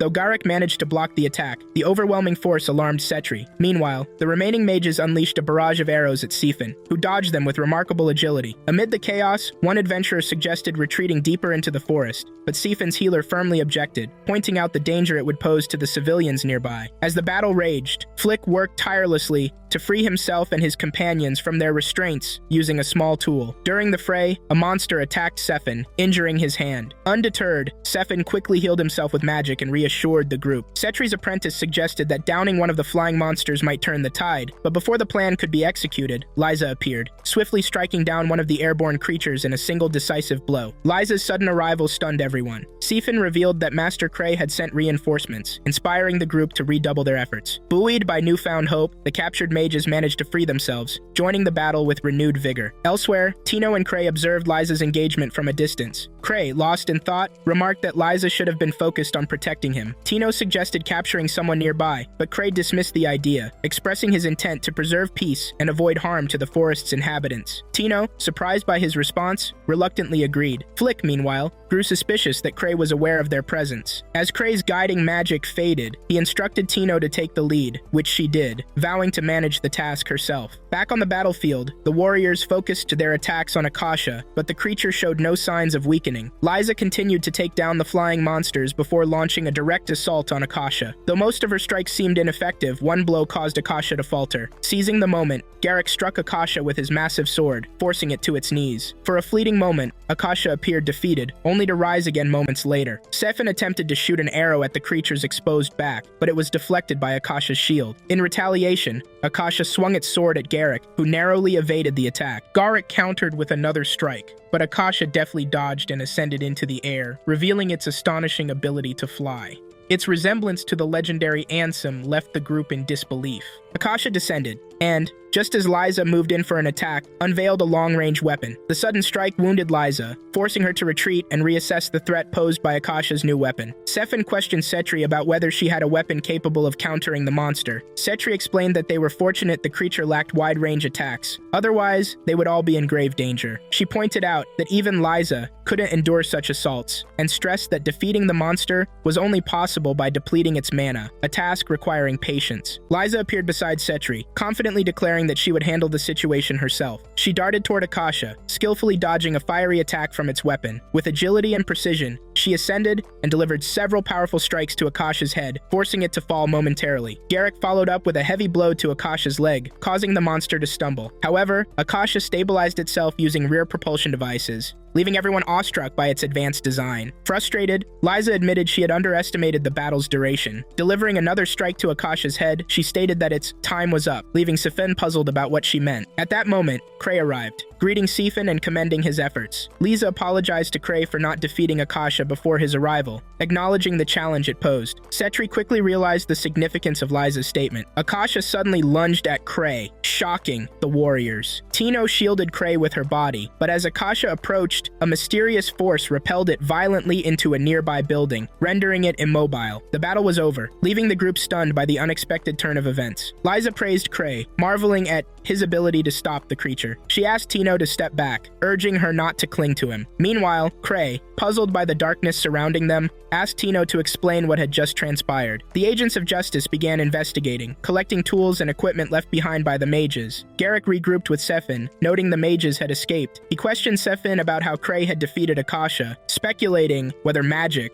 was involved. Sefin explained that Cray claimed the monster merely reverted to its original state and that he had done nothing to it. Garrick dismissed the details, focusing on the capture of the mage's research and tools, which were now in the hands of the justice agents. Later, Setri expressed gratitude to Cray for arriving at the perfect moment, acknowledging his pivotal contribution. Cray, however, shifted the conversation, suggesting the real enemy wasn't the creature, but the mages they had been fighting. Setri clarified that their true adversaries were the Akashi. Cray offered his assistance in eliminating them, but Setri declined, resolved to settle the matter herself. She glanced at her red-haired apprentice, silently vowing to handle the conflict personally. Elsewhere, the mage leader inquired about Sophia, wondering if she had joined the Thousand Tricks team. Flick confirmed that she likely had. The leader speculated whether Sophia's presence was being monitored to uncover her intentions. Frustrated by the Thousand Tricks' unpredictable strategies, he expressed disbelief that they had discovered the mage's hideout, yet chosen not to apprehend them. Concluding that their motives remained incomprehensible, he decided to leave the country to continue their research and eventually return. He ordered Sophia to be summoned, as she wandered a corridor searching for slimes. At the capital, Garrick confronted Cray, accusing him of withholding information and vowing never to trust him again. Garrick was frustrated by Cray's claim of ignorance about recent events, despite his apparent knowledge. Cray calmly maintained that he had only shared what he knew. A justice official criticized Cray for his secrecy, suggesting his tools surpassed those of the government. Emphasizing the severity of the crimes, the official urged Cray to assist in the investigation. Cray deflected responsibility, suggesting they question Setri instead, as he had delegated the matter to her. Cray's deputy supported his stance, sarcastically noting the justice official's willingness to summon Setri for questioning. She reminded them of Setri's trouble 3 years ago, which had been resolved only through Director Garrick's intervention.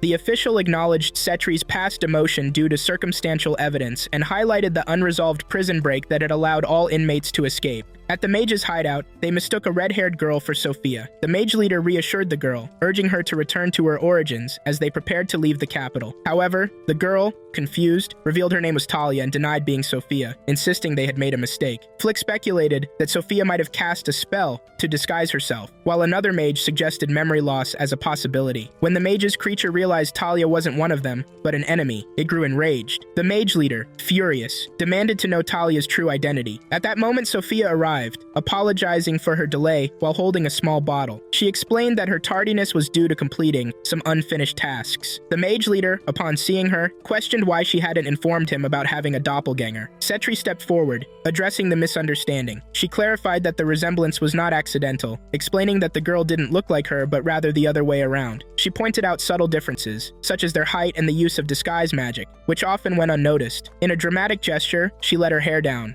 revealing her true identity as Setri, leaving everyone in shock. The mage leader was stunned, accusing Setri of disguising herself as Sophia. Setri calmly corrected him, revealing that she had been both Setri and Sophia all along. The leader, still in disbelief, admitted he hadn't suspected a thing from the beginning. Flick, angered, accused her of deception. Setri silenced him, explaining that she had been an eager student under the mage leader, whom she deeply admired for his vast knowledge and intellect. Setri unveiled her role in building both the ethereal tower and Akasha, but she declared that their game was over. She warned them that Cray had allowed their survival as a mere warning and advised them to retreat. The mage leader, frustrated, demanded to know if Cray had been aware of her involvement all along. Setri denied it, emphasizing Cray's exceptional perception and explaining that he had even sent elite warriors to assist her research in the Wolf's Den. She elaborated that Akasha had been stopped intentionally to prevent further destruction, as prolonged fighting would have caused catastrophic damage. She pointed out that the agents of justice had already seized their equipment and research, leaving them vulnerable to arrest. Despite this, she reassured them that she intended to continue the research herself. The mage leader, enraged, called Setri delusional, mocking her for thinking she could handle such responsibilities alone. He labeled her the Dark One, a name that pained Setri as it reminded her of her past failures. Turning to Talia, she confessed how easy it had been to mimic her appearance, complimenting her beauty, but withholding further details to avoid revealing too much. Talia, overwhelmed by the revelation, began to cry. Setri then, coldly, declared that Sophia no longer existed, suggesting mockingly that the name better suited the mage leader instead. The mage leader, seething with anger, attempted to strike Setri, but she shielded herself using the monster, which obeyed her commands exclusively. She explained that monsters responded to love and care, ensuring peace and control, a statement that visibly enraged both the mage leader and Flick. The monster even displayed hostility toward Flick in response. In a fit of rage, the mage leader launched a devastating attack at Setri and the monster. While the monster was destroyed, Setri emerged unharmed, appearing before the mage leader and urging him to calm down and listen. Shocked, the mage leader questioned how she had survived. Setri revealed her immunity to such attacks, explaining that she had been infused with Setri slime, a substance capable of absorbing mana and magic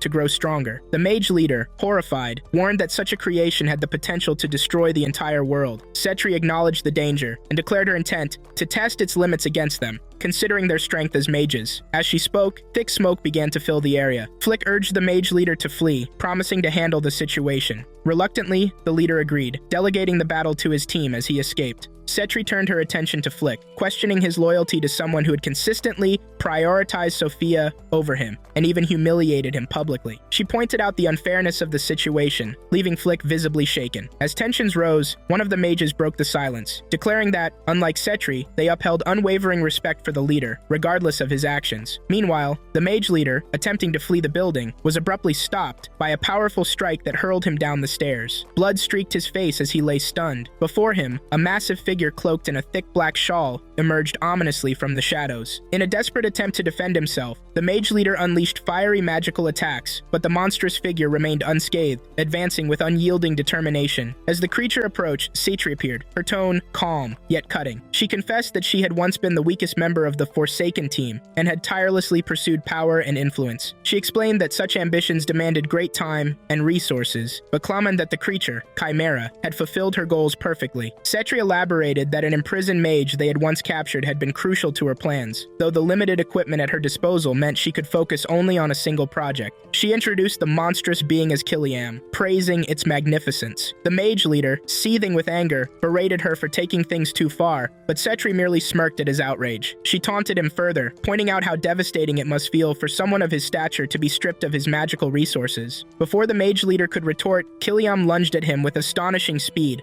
logically launching a brutal attack that forced him to defend himself desperately. Elsewhere, Cray conversed with Setri, seeking clarity about the unfolding events. Setri recounted the recent skirmish and assured him that no significant harm had befallen anyone, except for Talia, who had fainted but was otherwise unharmed. She expressed frustration over the mage leader's narrow escape, vowing to exercise greater caution in the future. Cray acknowledged her determination but kept silent about his own doubts, unsure of the full extent of her plans. Setri shifted the topic to the seized materials, announcing that they would soon be auctioned at the International Artifacts Exhibition. She suggested they could potentially acquire Akasha and its counterpart through negotiations. Though hesitant, Cray agreed to explore the possibility. Curious about Setri's longtime nemesis, Cray asked if the rival had been captured. Setri revealed with a hint of frustration that her adversary had vanished entirely, leaving no trace and remaining out of sight since their last encounter.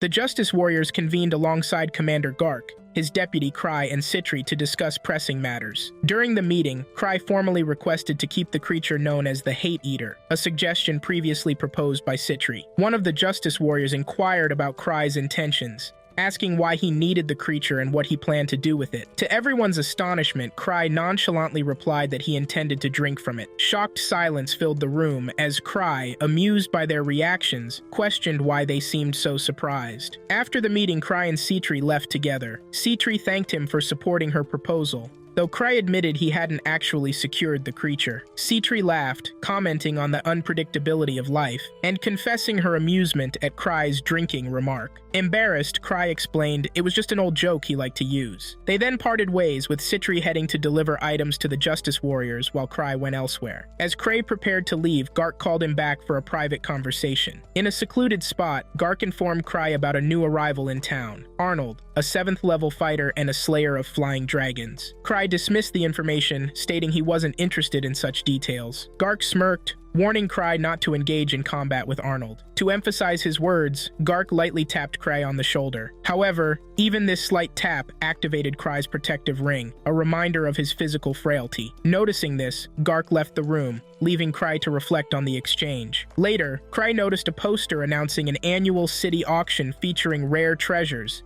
including valuable gems and artifacts. Realizing he didn't have enough money to participate, Cry considered borrowing funds. Briefly, he thought of asking Citri but hesitated, recalling he still owed her from a previous loan. While mulling over his options, a guild worker named Chloe approached him. Introducing herself as Gark's niece, she asked why her uncle seemed so cheerful. Cry mentioned their earlier conversation about the Dragon Slayer, Arnold. Chloe, visibly excited, praised Arnold's strength and admitted her admiration for him. As they chatted, Citri arrived to fetch Cry, thanking him for waiting. The two walked outside together, and as they exited the gate, they unexpectedly encountered Arnold, though neither recognized him at first. Arnold greeted Chloe inside the guild hall, where she welcomed him warmly. Her enthusiasm, however, irritated some team members, who felt overshadowed by Arnold's reputation. Later, Cry returned home with Citri, her deputy, and the small creature they had retrieved. The deputy expressed concerns about the creature's safety, but Citri assured her it had been trained not to harm Cry. Despite this reassurance,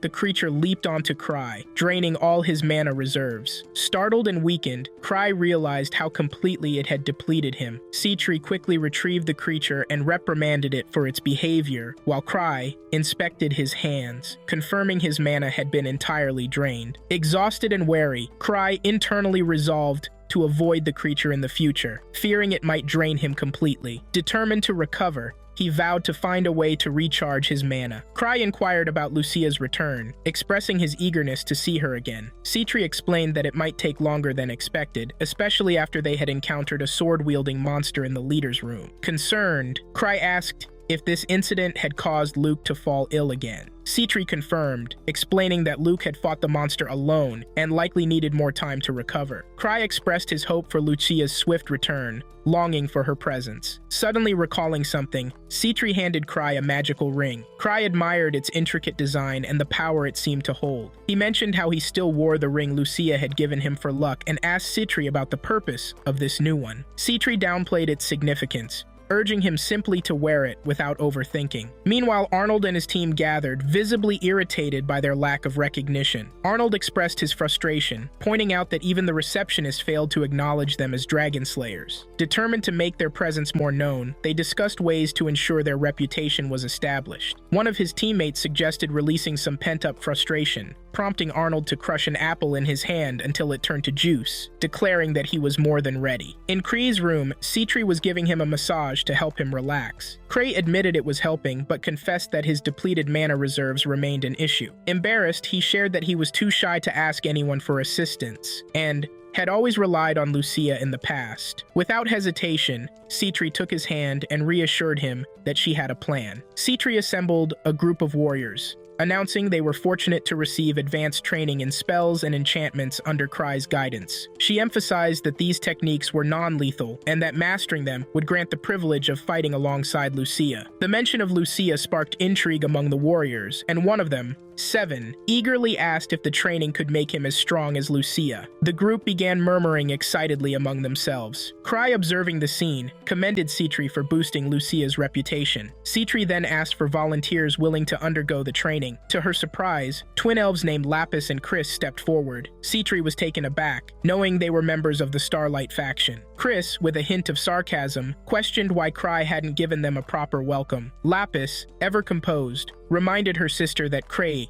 as a human clan leader, deserved respect according to human customs. Chris, however, expressed disbelief that Cray was Lucia's older brother. Cry introduced the twins to the group, describing them as highly skilled elves with immense magical abilities. He also noted their disdain for humans with lesser magical talents. Lapis, curious, asked Citri how Lucia had achieved such extraordinary levels of magic, remarking that it seemed nearly impossible to match her skill. Citri explained that Lucia had honed her abilities through this very training. Another warrior, Marita, raised her hand and volunteered for the training. 7, surprised by her decision, asked if she was certain. Citri commended Marita's bravery, encouraging her to proceed. Marita began charging the first ring with her mana, a process that required immense focus and time. By the end, she felt drained but informed Citri she was ready to continue. Citri handed her a second ring and Marita pressed on, managing to charge 3 rings in total. However, as she attempted the fourth, her strength failed and she collapsed onto the table, overwhelmed with nausea. Citri used the moment to teach the group an important lesson, explaining that overusing mana could lead to severe exhaustion. She reassured them, however, that this training was crucial for expanding their mana capacity, especially since they had reached the limits of their natural growth. Lapis observed that the training method seemed more like an extreme form of recovery. Citri revealed a specially prepared serum and administered it to Marita, briefly revitalizing her. However, Marita collapsed again shortly after. Citri pointed out that Marita's mana capacity had already increased and encouraged the group to repeat the process multiple times to further enhance their abilities. Cry silently questioned if Lucia had truly endured such rigorous training. The Starlight team stood in awe as Citri explained the process, reinforcing her point with a massive beast standing behind her like a guardian. Lapis questioned whether Lucia had truly become so powerful through such methods, astonished by the dedication it required. Citri confirmed that Lucia's immense strength was the result of relentless effort, hard work,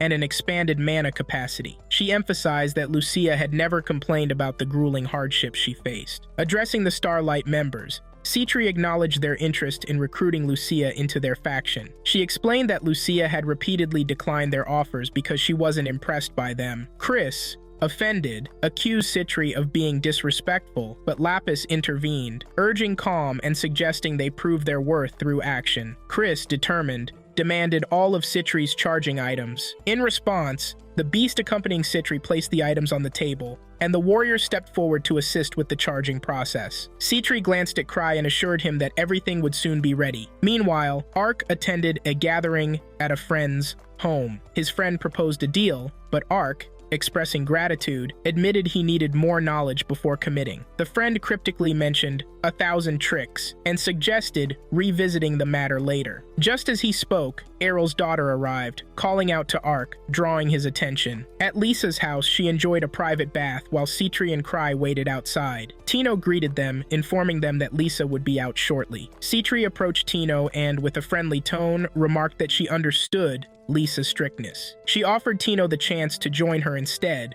promising kind treatment. Tino hesitated, looking to Cry for support, unsure of how to respond. Inside, Lisa called out for her towel. Tino rushed to fetch it, but before she could reach her, Lisa stepped out of the bath completely unclothed. Citri quickly covered Cry's eyes, scolding Lisa to put on something appropriate. Moments later, now fully dressed, Lisa approached them, asking why they had come. Cry explained his idea to host a party to celebrate the return of Lisa and Citri. Lisa, touched by the gesture, thanked him warmly and expressed her pride. She moved to hug Cry in gratitude, but Citri stepped between them, preventing the embrace. Cry then extended an invitation to Tino, suggesting she join the celebration as well. Tino, surprised, asked why she was included. Cry simply replied that 4 people were better than 3. Tino accepted the invitation with happiness. Arnold's team wandered through the city, visibly frustrated by their lack of recognition. Determined to shake off their irritation, Arnold told his companions he wanted to find a place to drink. Elsewhere, at Cry's gathering, Lisa began to show signs of fatigue after several rounds of drinking. Unbeknownst to her, Citri had secretly added a serum to her drink, intending to weaken her during a drinking contest. When Lisa started to suspect foul play, she confronted Citri, accusing her of meddling. Citri denied the accusation,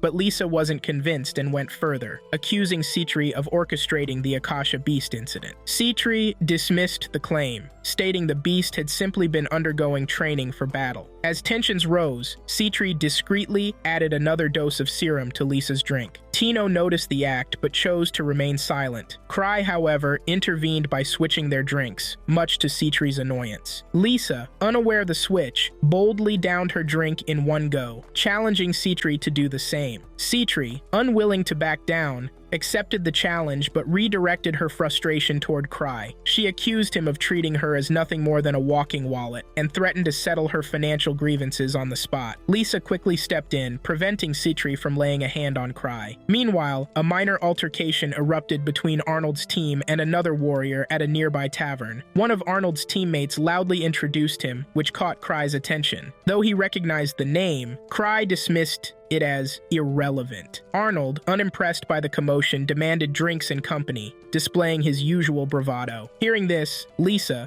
still fiery from the earlier contest, approached Arnold with a drink in hand. With a bold smile, she jokingly offered to drink with him. Arnold, however, dismissed her with a condescending remark, calling her a child. Lisa's temper flared. She poured the drink over Arnold's head and, before he could react, struck him with the empty cup. She called him weak and mocked his supposed 7th-tier status, leaving him stunned and humiliated. Sensing the brewing conflict, Cry quickly intervened, apologizing on Lisa's behalf and suggesting they all leave before things escalated further. Arnold, still fuming, remained silent as Cry led Lisa and the others out. Back at the tavern, the warriors continued their celebrations. Chloe reflected on her dreams of becoming an adventurer, recalling the fateful duel with Luke, a swordsman of unmatched skill. Despite her best efforts, Chloe was defeated. Luke, recognizing her potential, praised her strength but acknowledged that his victory was the result of his intense training. The encounter left Chloe with a heavy heart, leading her to abandon her aspirations of adventuring. Instead, she found her purpose in hosting and assisting adventurers at the guild. In another part of the guild, Cray and his deputy discussed an incident involving Arnold, a warrior injured by Lisa. Cray casually remarked on Arnold's reputation, noting his team's accomplishment of defeating a dragon. The mention of dragon meat led Cray to reminisce about the time Citri had cooked dragon for them, shocking the deputy, who had only heard tales of how dragons might taste. Meanwhile, Arnold and his team were in heated debate. Still nursing his wounds, Arnold acknowledged Lisa's strength and reputation. His team, outraged by the humiliation, demanded action. Arnold, determined to resolve the matter, decided to confront the guild. At the guild, Chloe, maintaining professionalism, asked Arnold if they intended to file a formal complaint. One of Arnold's teammates, bristling with anger, dismissed the suggestion, insisting they didn't stoop to such measures. Arnold, more composed, stated that he only wanted to know the girl's name. Their inquiry was soon interrupted by Garx, the guild manager, who appeared with a sly grin. Introducing himself, Gark revealed the girl's name was Lisa. Arnold questioned Gark's identity, only to be met with a teasing recount of the tavern incident where Lisa had easily bested them. Gark didn't hold back, mocking them for forgetting the details of their defeat. Arnold's team bristled with anger, but Gark dismissed their frustration with a playful warning. He explained that Lisa was merely defending herself and hinted that they should focus their energy elsewhere, suggesting they bring Cray, the elf of tricks, a piece of dragon meat as a peace offering. As Gark walked away, one of Arnold's teammates, still seething, asked what their next move should be. Arnold, with unwavering resolve, declared their new target, Cray himself. Back at Cray's house, his deputy raised a pointed question about his debt to Citri. Cray admitted to owing her a significant sum and assured her he would repay it. The deputy pressed further, asking about the exact amount. Cray, avoiding specifics, began counting on his fingers playfully, much to her irritation. He eventually explained that Citri had offered him 3 unconventional proposals to settle the debt. Curious, the deputy asked about the proposals. Cray revealed that Citri's first suggestion was for Cray to imprison her alongside her sister, allowing her to avoid collecting the debt. Cray, however, pointed out that her sister hadn't committed any crimes, making it an impractical solution. The second proposal was marriage, which would effectively nullify the debt. The third was a standard repayment plan. Laughing, Cray admitted he was leaning toward marriage, claiming it would resolve all his problems. His deputy, visibly annoyed, asked how he could laugh at such a predicament. Cray denied laughing and reassured her that he had a plan to settle his debts, urging her not to worry. She suggested that Cray manage his finances more responsibly and avoid using party funds recklessly. Uncovering a treasure, she added, could also help resolve his financial troubles. While Cray nodded in agreement, he silently thought her suggestions were akin to a death sentence for him. The deputy then outlined a repayment plan, stressing the importance of avoiding further debt. Left alone,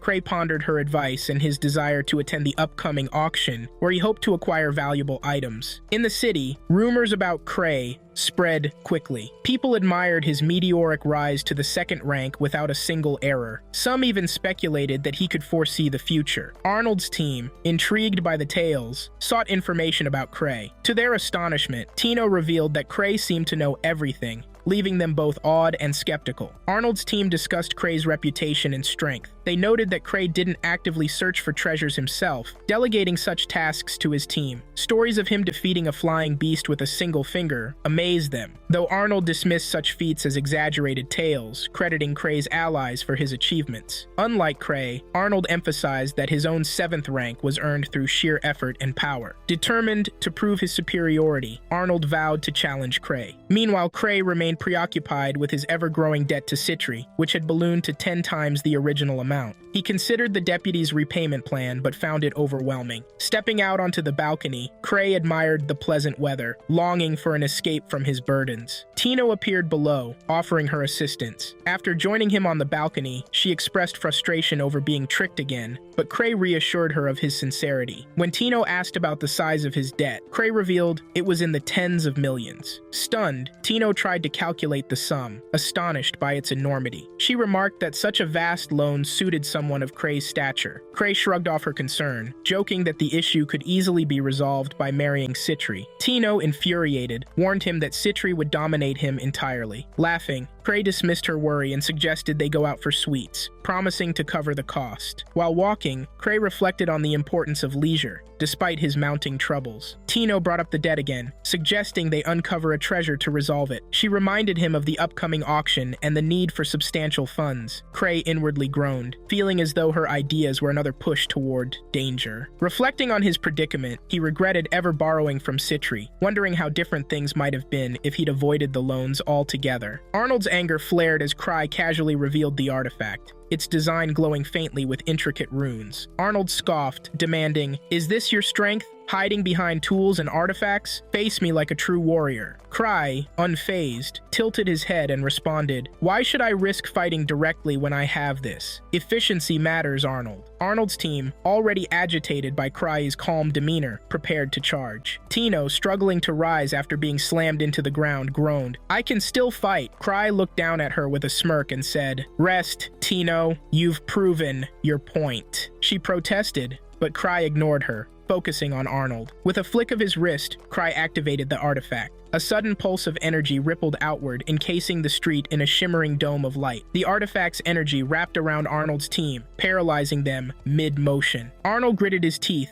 struggling against the invisible force, but found his movements sluggish, as if the very air around him had turned to stone. "What is this?" Arnold demanded, his voice straining. Cray calmly explained, "This artifact doesn't kill or harm. It simply suppresses aggression. Think of it as a timeout for overzealous warriors like yourself." The street grew quiet as onlookers, initially gathering to watch the commotion, began murmuring in amazement at Cray's effortless control of the situation. Arnold's teammates, still frozen, attempted to break free, but failed. One of them growled, "You're nothing without your tricks." Cray chuckled and replied, "Perhaps, but tricks are better than brute force when used wisely."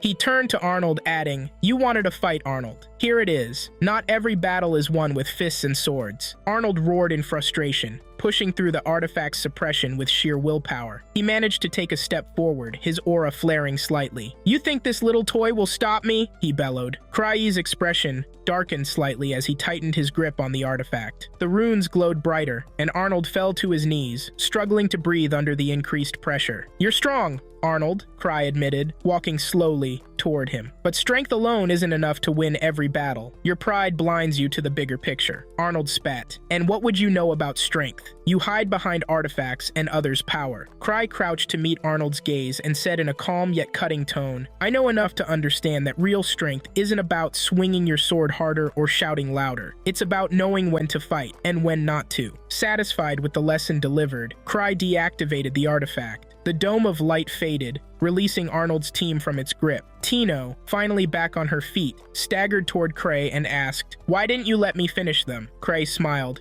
and said, "Because sometimes showing restraint is the real victory." Arnold, still kneeling, glared at Crye but said nothing. "This isn't over," Arnold muttered, before turning to leave with his team. Crye watched them go and murmured, "It never is." As the crowd dispersed, Tino turned to Crye and said, "You could have ended them all, yet you chose not to." Crye shrugged and replied, "Winning isn't always about defeating the enemy. Sometimes it's about teaching them something they'll never forget." With that, Crye pocketed the artifact and gestured toward the sweet shop. "Now, about those sweets," he said with a grin. Tino sighed, shaking her head, but followed him. In her eyes, Crye's unpredictable nature was both frustrating and admirable. A true leader in his own peculiar way. In the sweet shop, the weight of the earlier confrontation lingered between them. Tino, still visibly shaken, glanced at Crye and apologized again for her perceived failure. "I wasn't strong enough to stand by your side," she said, her voice trembling with guilt. Crye shook his head with a faint smile and replied, "Strength isn't just about winning a fight. It's about knowing when to stand and when to step back. You did well." Tino, unsatisfied with his reassurance, pressed on. "But I want to do more. I want to prove I'm worthy of being on your team, Crye. Please, tell me the location of a treasure or a mission. I'll do whatever it takes to help repay your debts." Crye paused, considering her determination. He saw in her the same fiery resolve he once had when he was just starting out. "Your time will come, Tino. Trust me. I'll guide you to where you need to be. But for now, let's take one step at a time." Later that evening, Crye wandered the streets alone, reflecting on the events of the day. His thoughts drifted to Chloe, the guild attendant with untapped potential. He recalled how she had once dreamed of being an adventurer, but had set those ambitions aside after failing to match Luke's skill in their duel. Crye understood the weight of that kind of defeat, and how it could reshape someone's path. He considered recruiting Chloe for his team, recognizing her sharp instincts and inner strength, but he hesitated. Gark, the guild manager, was notoriously protective of her, and recruiting her could stir unnecessary conflict. Still, Crye couldn't shake the feeling that Chloe had more to offer than she realized. Meanwhile, at the guild, Chloe worked late into the night. Her thoughts were filled with the duel that had changed her life and the path she had chosen since then. While she had resolved to assist warriors and adventurers through her guild work, she couldn't ignore the lingering question of what might have been. She resolved to push herself harder in her role, believing that excellence in her current work could lead to the answers she sought about her own potential. Chloe recounted everything Crye had said about Arnold and his team. She revealed that Crye had no interest in dragon meat and had canceled his earlier request for them to capture a dragon for him. He had even remarked that chicken meat was tastier than dragon meat. This statement infuriated Arnold and his team. Chloe added that Crye had commented on Arnold's fondness for women, causing her great embarrassment as she shared this information, while Arnold himself felt deeply humiliated among the other warriors. Later, Arnold and his team retreated to their room. One of Arnold's friends, while sipping his drink, remarked on the complexity of Crye's cunning mind, stating it was hard to predict his endless schemes. Even after the gravity spell that had immobilized them wore off, they found themselves unharmed but still baffled by his motives. Arnold expressed frustration over Crye's provocations, claiming that he was being pushed to fight the strongest members of Crye's team. He questioned what Crye truly wanted from them. Arnold's friend admitted that he had never encountered someone as unpredictable as Crye. A member of the team with long hair joined them, sharing his observations. He mentioned that Crye had approached multiple warriors, challenging them to fight. One warrior refused, stating they wouldn't engage in battles without a cause. When Cray approached the Starlight team, they declined, saying they wouldn't fight for weak humans. Another warrior refused, warning others not to take Cray's words too seriously. The team member with long hair concluded that most warriors shared similar sentiments. Arnold grew angrier and questioned why Cray treated his city's people with such disdain. In his frustration, he crushed a red piece of iron in his hand. His friend tried to calm him, suggesting they should observe what unfolds next. He also mentioned an upcoming auction nearby, where they could buy or sell various items, including goods they couldn't sell in Mist City. Arnold guessed he was referring to the Western relics and considered selling some of their valuables to raise money. He resolved to avoid causing trouble this time. Meanwhile, Cray and Tino were seen selling an artifact to a man inspecting it. The man asked Tino where she had found the item, to which she replied that Cray had directed her to the ruins of the Ain Column. The appraiser remarked that the artifact came from Treasury 1, known for having few treasures. Cray complimented Tino on her hard work. The appraiser revealed that the artifact was an external stone, differing from the usual contents of Treasury 1. It could potentially be a magical tool from an ancient era, which delighted Cray. When Cray inquired about the stone's purpose, the appraiser warned him of the danger. If its function were known before activation, it could have deadly consequences. Feeling fatigued from appraising too many items in preparation for the upcoming auction, the appraiser decided to keep the stone for now. Tino thanked the appraiser, and Cray requested to view some of the items set for the auction, noting that they must be stored in the back. The appraiser called him a scoundrel for his persistence, but Cray presented a ticket, signaling his intent to enter the restricted area. As they entered, the appraiser reminded Cray to be quick. Cray, brushing off the remark, focused on the items. Meanwhile, the appraiser turned to Tino and casually asked about her life as a hunter. Tino responded that it was going well. The evaluator expressed his happiness, mentioning that Tino reminded him of his granddaughter and advised her to take good care of herself. Tino responded positively. The evaluator then suggested that she should belong to a strong clan to rely on, and remarked on Cray's usefulness, highlighting his achievement of gaining the most levels in the past year. Tino agreed, praising Cray despite his debts and his strict demeanor, though she admitted he was excellent and incomparable. Her sadness, however, was evident. The evaluator, irritated, asked Cray what he had done to Tino, but Cray ignored the question and continued searching. He soon found a magical mask that fascinated him, recalling how Lisa had broken his old mask. Though different from the previous one, he found it useful. He considered using it to disguise himself as Ark or another person to avoid Arnold's harassment and visit the shops he had always dreamed of. He firmly decided he wanted it. The evaluator approached Cray, urging him to finish, as he had other tasks to attend to. Cray explained that he needed to contact those interested in the mask for negotiations, and requested the elders' help in reaching out. Tino, upon seeing the mask, commented on its frightening appearance. Later, Cray and Tino exited the auction house and sat outside. Tino asked how Cray planned to prepare the funds for the auction. Cray internally resolved to purchase the artifact for less than its auction price, deeming it a great opportunity that he could not let slip away. He noted its potential use in numerous crimes, which made it too valuable for ordinary stores and crucial for him to acquire. Tino mentioned that Citri had told her about possessing a significant amount of money for her research, and that she could provide Cray with any amount he needed. Citri had mass-produced magical potions and distributed them to mages, yielding substantial profits. Citri was then seen handing a magical item to a girl who was filling it with magical energy. Cray reflected on how Citri had amassed this magic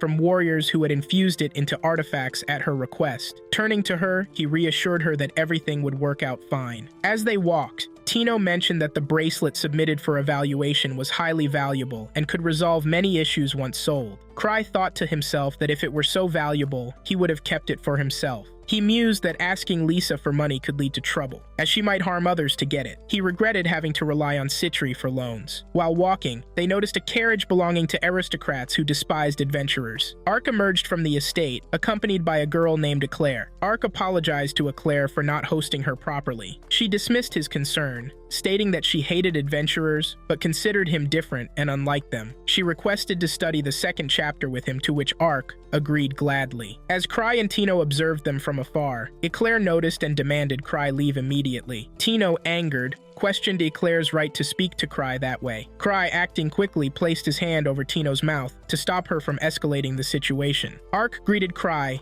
and introduced him to Eclair as the clan leader. He then introduced Eclair to Cry, revealing she was the daughter of Gladys. Eclair confronted Cry, mentioning that her father frequently talked about him, describing him as weak and unworthy of being on a higher level than Ark. Tino grew furious but was held back by Cry. Eclair continued, criticizing the Explorers Guild for its declining standards and accusing Cry of possibly buying his rank. She also remarked on his poor upbringing, suggesting he should be ashamed. Tino's anger grew further. Eclair asked why Cry didn't respond to her reprimands and accused him of arrogance. Cry admitted he lacked manners and wasn't good at responding, striving instead to avoid harsh words and maintain a composed demeanor. Eclair found this attitude surprising and expressed her amazement. Shortly after, her personal assistant summoned her, indicating it was time to leave. Eclair bid farewell to Ark, promising to meet again soon. After Eclair left, Ark joined Cry and Tino. Ark apologized for arriving unannounced, explaining that Eclair had requested a ride in his carriage and he couldn't refuse. Cry dismissed his concern, saying it wasn't an issue as long as Ark returned home safely. He then jokingly asked Ark if he had any money. Ark refused to lend Cry any money, instead inquiring about his recent discoveries. Cry mentioned that the artifact he sought this time was unique and something he desperately wanted to acquire. Ark asked what made it different and how much Cry needed. Cry boldly stated he wanted everything Ark had. Ark retorted that he would only give money if he knew the artifact's purpose and value. When Cry declined to explain, Ark refused to provide the funds. Frustrated, Cry left and tried to borrow money from other adventurers. Observing this, Ark laughed and remarked to Tino that Cry was truly entertaining.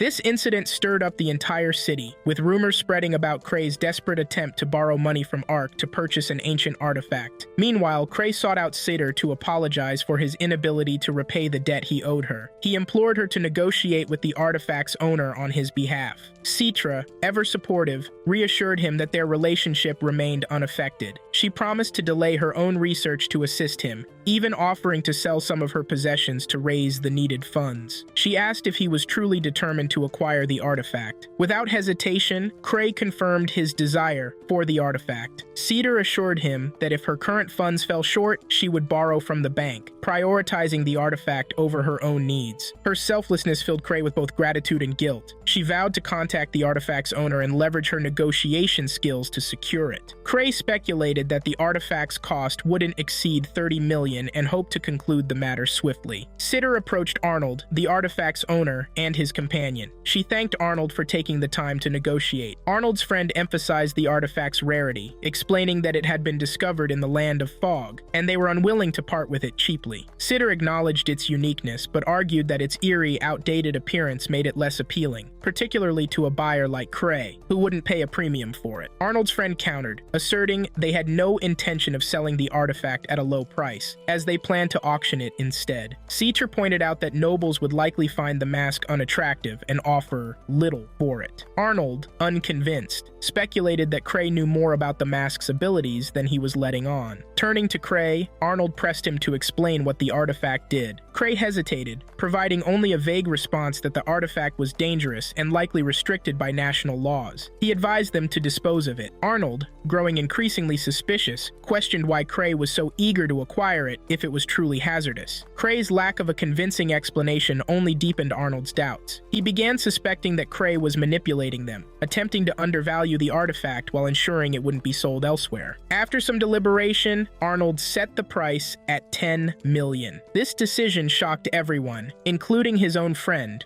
who questioned the reasoning behind it. Arnold defended his choice, acknowledging the artifact's potential danger and claiming the price was fair. He asked Cray if he had any objections. Cray quickly agreed, recognizing the deal as a rare opportunity. Arnold, confident he had outsmarted Cray, believed the inflated price left no room for negotiation. Cray discreetly whispered to Sitter, urging her to secure the artifact at the offered price before anyone else intervened. Citra agreed, handing the payment to Arnold. However, just as the transaction was about to conclude, a warrior interrupted, boldly declaring his intention to purchase the artifact for double the price. Before anyone could react, another bidder stepped forward, offering an even higher amount. The situation escalated further when Eclair, an aristocrat, entered the fray. She confidently announced her intent to buy the artifact and dared anyone to challenge her. Frustrated, Sitter muttered under her breath about her disdain for the nobility. The scene shifts to Cray, sitting in his home, overwhelmed with frustration as he questioned why everything had gone so wrong. His deputy explained that his repeated requests for loans from Ark and other warriors had sparked widespread rumors about the artifact's immense power. This frenzy had attracted the attention of nobles and wealthy merchants, ultimately leading the authorities to ban private sales, ensuring the artifact would only be sold through an official auction. The deputy added that the artifact could fetch as much as 100 million at auction, a staggering amount. Cray reflected on a conversation with a mysterious figure known as the Revealer, who had once described the artifact as priceless, but dangerous. The Revealer had cautioned Cray against being deceived by tales of its powers, insisting that no artifact could grant true strength or dominance. Cray, now bitter, sarcastically questioned who had planted the idea of the artifact's immense power in his mind. He joked that its greatest use might be sneaking into a candy shop unnoticed. His deputy, noticing his frustration, asked what he planned to do next. Tension mounted as Cray declared firmly that he would not take on more debt. Just then, the door burst open and Citra stormed into the room. She revealed that she had managed to gather all the money needed to acquire the artifact. To Cray's shock, she explained that the funds, an astonishing 800 million, came from savings she had intended for her future marriage. She had kept this a secret from Lisa, knowing the potential consequences. Both Cray and his deputy were left speechless by the revelation. Citra insisted that the money was now Cray's to use and urged him to act quickly. The deputy, visibly annoyed, warned Citra of the risks of financial and emotional conflicts, cautioning that such issues could lead to divisions within their faction. She reminded Cray of his duty as the head of the clan, emphasizing the importance of protecting the group's reputation and avoiding further debts. Citra, undeterred, dismissed the deputy's concerns. She declared that it didn't matter whether Cray's life was stable or chaotic, as she accepted him in any state. The deputy, frustrated, clarified that her concerns weren't personal but stemmed from a responsibility to preserve the clan's standing and Cray's leadership credibility. Citra, however, expressed her disdain for the merchants and nobles who had escalated the situation, refusing to prioritize their expectations. Unable to handle the growing tension, Cray stepped onto the balcony, seeking solitude. Citra followed him, proposing a new strategy. She suggested investigating the wealthy woman who had shown interest in the artifact, believing that understanding her motives could provide leverage. She theorized that with the right information, they might persuade her to withdraw her bid. Despite his deputy's visible exhaustion and concern, the scene shifts to Eclair's grand residence, where Cray and Citra arrived for a tense meeting. Eclair greeted them warmly, but with an edge, praising Cray's bravery for daring to meet her. She remarked that his courage far surpassed Ark's, a comment Cray quickly brushed aside. He downplayed the comparison, insisting that he and Ark were merely friends, not rivals. Citra, ever supportive, encouraged Cray not to be modest, while Cray humorously added that his financial reserves might overshadow Ark's, but Ark was undoubtedly the better man. Eclair, intrigued by their banter, pressed Cray, asking whose side he truly stood on. Without hesitation, Cray assured her of his loyalty, claiming to be on her side. Eclair's demeanor shifted sharply as she struck her sword against the ground, accusing them of attempting to undermine Ark in her eyes. She revealed that Ark had ascended to the 8th level of power using a collection of artifacts, but she viewed his strength as borrowed rather than earned. She declared her intent to win the artifact and gift it to Ark,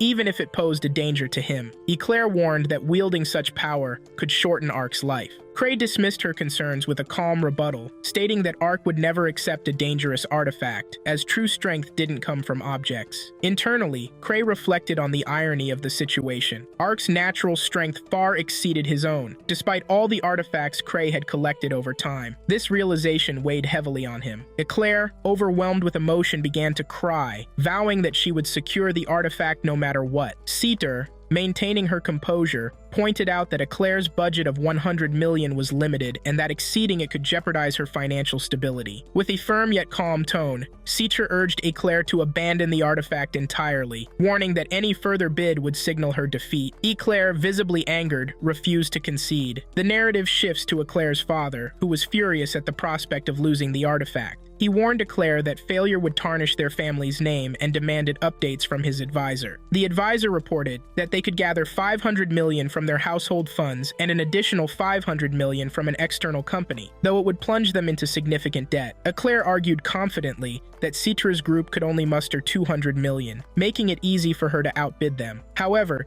The advisor cautioned against taking her rival's claims at face value, reminding her that deception was common in such high-stakes competitions. He insisted that she secure at least $1 billion to guarantee victory. Her father, resolute and unyielding, declared that the loan would be their final resort. He demanded absolute success, emphasizing that their family could not tolerate failure. He ordered Claire to take full responsibility and to secure the artifact at any cost. Meanwhile, Cray, observing the escalating tension, couldn't help but reflect on the absurdity of the situation. What had started as a simple auction now resembled a grand festival of rivalries and schemes. With a wry smile, he mused about hosting a massive celebration once the ordeal was over, joking that the entire party should be funded by ARC. Citra informed Cray as they walked together that they currently had about 95 million, which made their chances of winning the bid for the artifact only 70%. She also mentioned that if he had not objected, she might have found other ways to achieve their goal. Cray responded by praising her efforts, thanking her sincerely for her hard work. Citra dismissed his gratitude modestly, longing to rest her head on his shoulder. However, Lisa pulled Cray toward her and warned him that if he didn't win, she might resort to stealing the artifact from the detestable man they were up against. Citra disapproved of this idea, pointing out that such an act would immediately cast suspicion on Cray. Instead, she suggested framing it as the work of a band of thieves. Cray, in his thoughts, resolved that if he failed to secure the artifact today, he would leave it behind forever. However, he also acknowledged that winning the artifact would increase his debts, drawing more ire from his superior once again. Upon arriving at the auction venue, Lisa was taken aback by the massive crowd and asked why there were so many people. Cray explained that they were all there to participate in the auction. Suddenly, Tino called out to Cray, accompanied by her old team. After exchanging greetings, Cray asked why they were there. Tino replied that she had come alone but happened to meet her team members there. She added that she was there to watch him win. Ruta also greeted Cray, mentioning it had been a long time since they had last seen each other. A burly warrior then approached Cray, mentioning he had heard about Cray's intention to acquire a valuable artifact. The red-haired warrior remarked with a smirk that Cray's debts must now be piling up to the heavens. Cray smiled and admitted something like that might be true. Cray turned to Tino and asked why she had come alone. She expressed her sadness, saying no one had invited her. Feeling embarrassed for not having done so, Cray told her that he was currently preoccupied with many things and suggested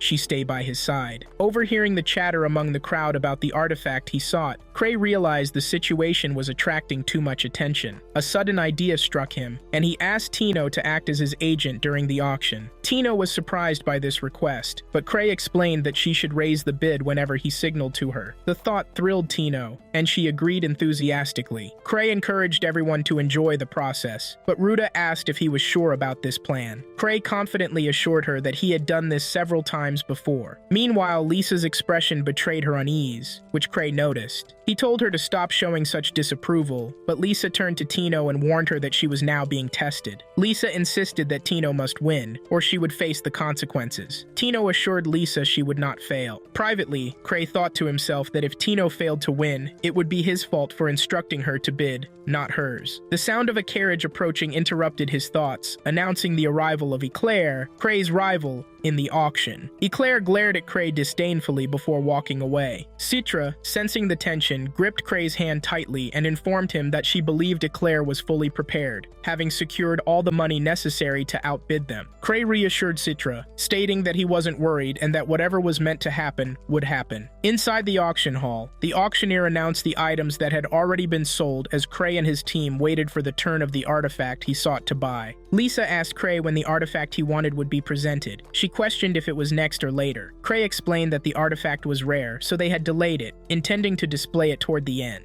Lisa responded that it might even be the final item. Cray thought to himself about how much he wanted to buy other items, but the limited funds he had prevented him from doing so, since he was saving to purchase this artifact. He lamented that if the artifact had been presented earlier in the auction, he might have had the chance to buy other items as well. The next item presented was an extraordinary sword. Tino glanced at Cray, waiting for his signal, but Cray subtly shook his head. Internally, however, he deeply desired the sword. Tino continued watching him intently, eager to see if he would ask her to bid on it. Cray felt conflicted, suspecting that Tino's gaze was pressuring him to buy it, causing him inner turmoil since he couldn't afford to purchase anything else. He remembered his trump card, something he had planned to use for buying the artifact. Cray reminded himself to save it for truly critical situations. Suddenly, the auction showcased a cloak that allowed its wearer to breathe underwater. This enraged Cray as he desperately wanted it. He questioned why so many incredible items were appearing at this auction. Cray thought to himself that if he had already purchased the artifact, he would have bid on other items without hesitation. Tino's gaze shifted back to him, prompting Cray to wonder if she was testing his resolve for the artifact, or if he was becoming too attached to it. He questioned whether quantity was better than quality, and felt on the verge of madness, likening his situation to watching someone else claim his beloved while he stood helpless. The next item was a pair of boots that allowed the wearer to float in the air. Cray was filled with longing and asked himself if he would use such an item. He answered his own question affirmatively, frustrated and bitter about his lack of wealth. He reflected on how his patience wasn't something he could be proud of, as it only highlighted his inability to act. Then came a crystal capable of predicting the weather, which immediately captured Cray's interest. He was tempted to signal Tino to bid on it, but he held back, reasoning that Citra would be furious with him even if he had another trump card to use. As Citra smiled at him, Cray thought she might let him get away with it if he did bid, but he decided against it. Determined, Cray stood up and declared that the time had come. He joked about his talent for borrowing money from his childhood friends and prepared to secure the artifact. The next item revealed was an artificial humanoid made of rare materials. It was actually Akasha, created by Citra herself, which deeply saddened her. Cray remembered how Citra once wished for justice and had wanted to keep Akasha for herself,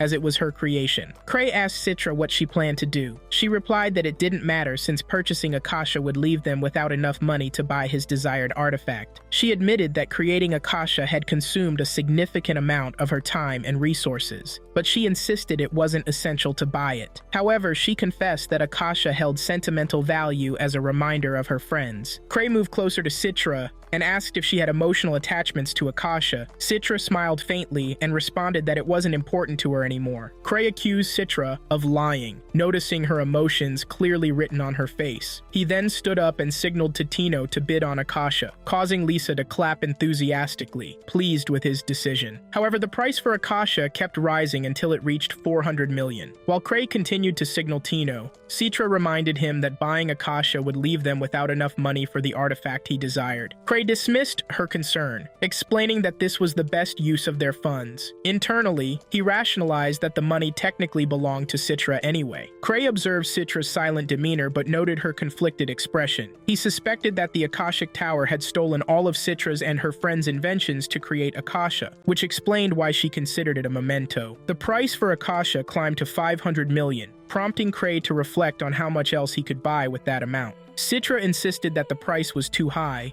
and that they wouldn't be able to afford the artifact he wanted. Cray reassured her, revealing that he had been saving money specifically for Akasha. Lisa announced that they had 950 million left and expressed concern about exceeding their budget. When the bidding jumped again, exceeding their funds, Lisa admitted they could no longer afford Akasha. The item was ultimately sold for the final price, shocking everyone in the room. Cray remarked that someone must be a billionaire to bid that high, but noted that wealth doesn't guarantee satisfaction. Lisa informed Cray that the winning bid exceeded their budget by 110 million, and warned it would be a crime not to pay. However, she assumed Citra, acting as Cray's proxy, would handle it. Cray reassured her that he had a trump card. He handed Citra a check, instructing her to use it to pay for Akasha. Citra thanked him, promising to repay the money as soon as possible. Cray thought to himself that she would likely repay it to his younger sister, Lucia. He mused on the irony of an older brother taking half of his sister's wealth to help a childhood friend.